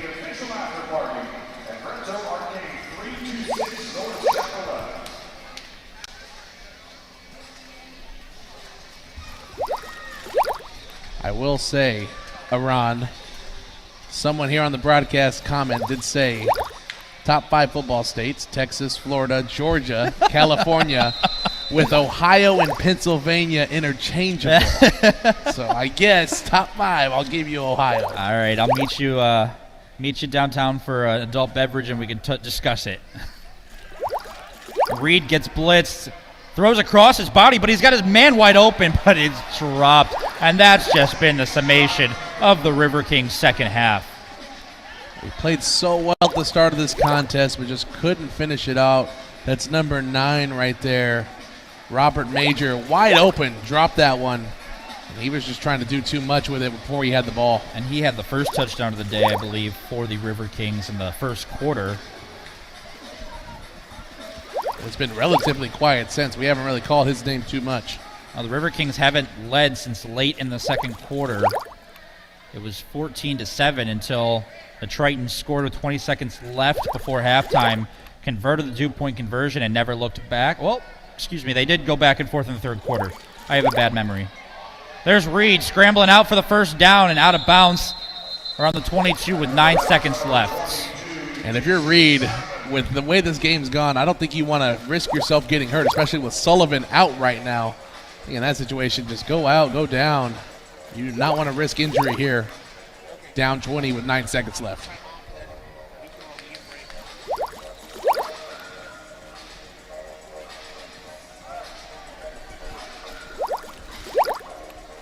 Nine seconds to go. Reed's going to be in shotgun now.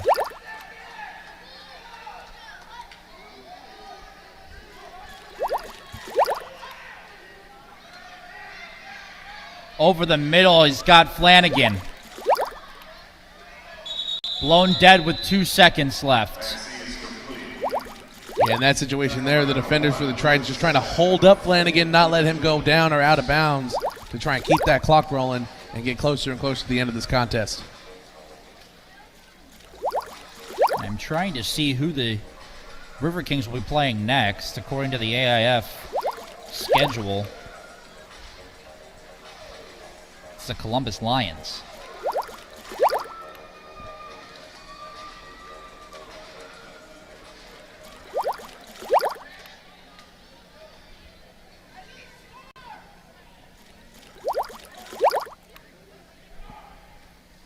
Last play of the game, to the end zone.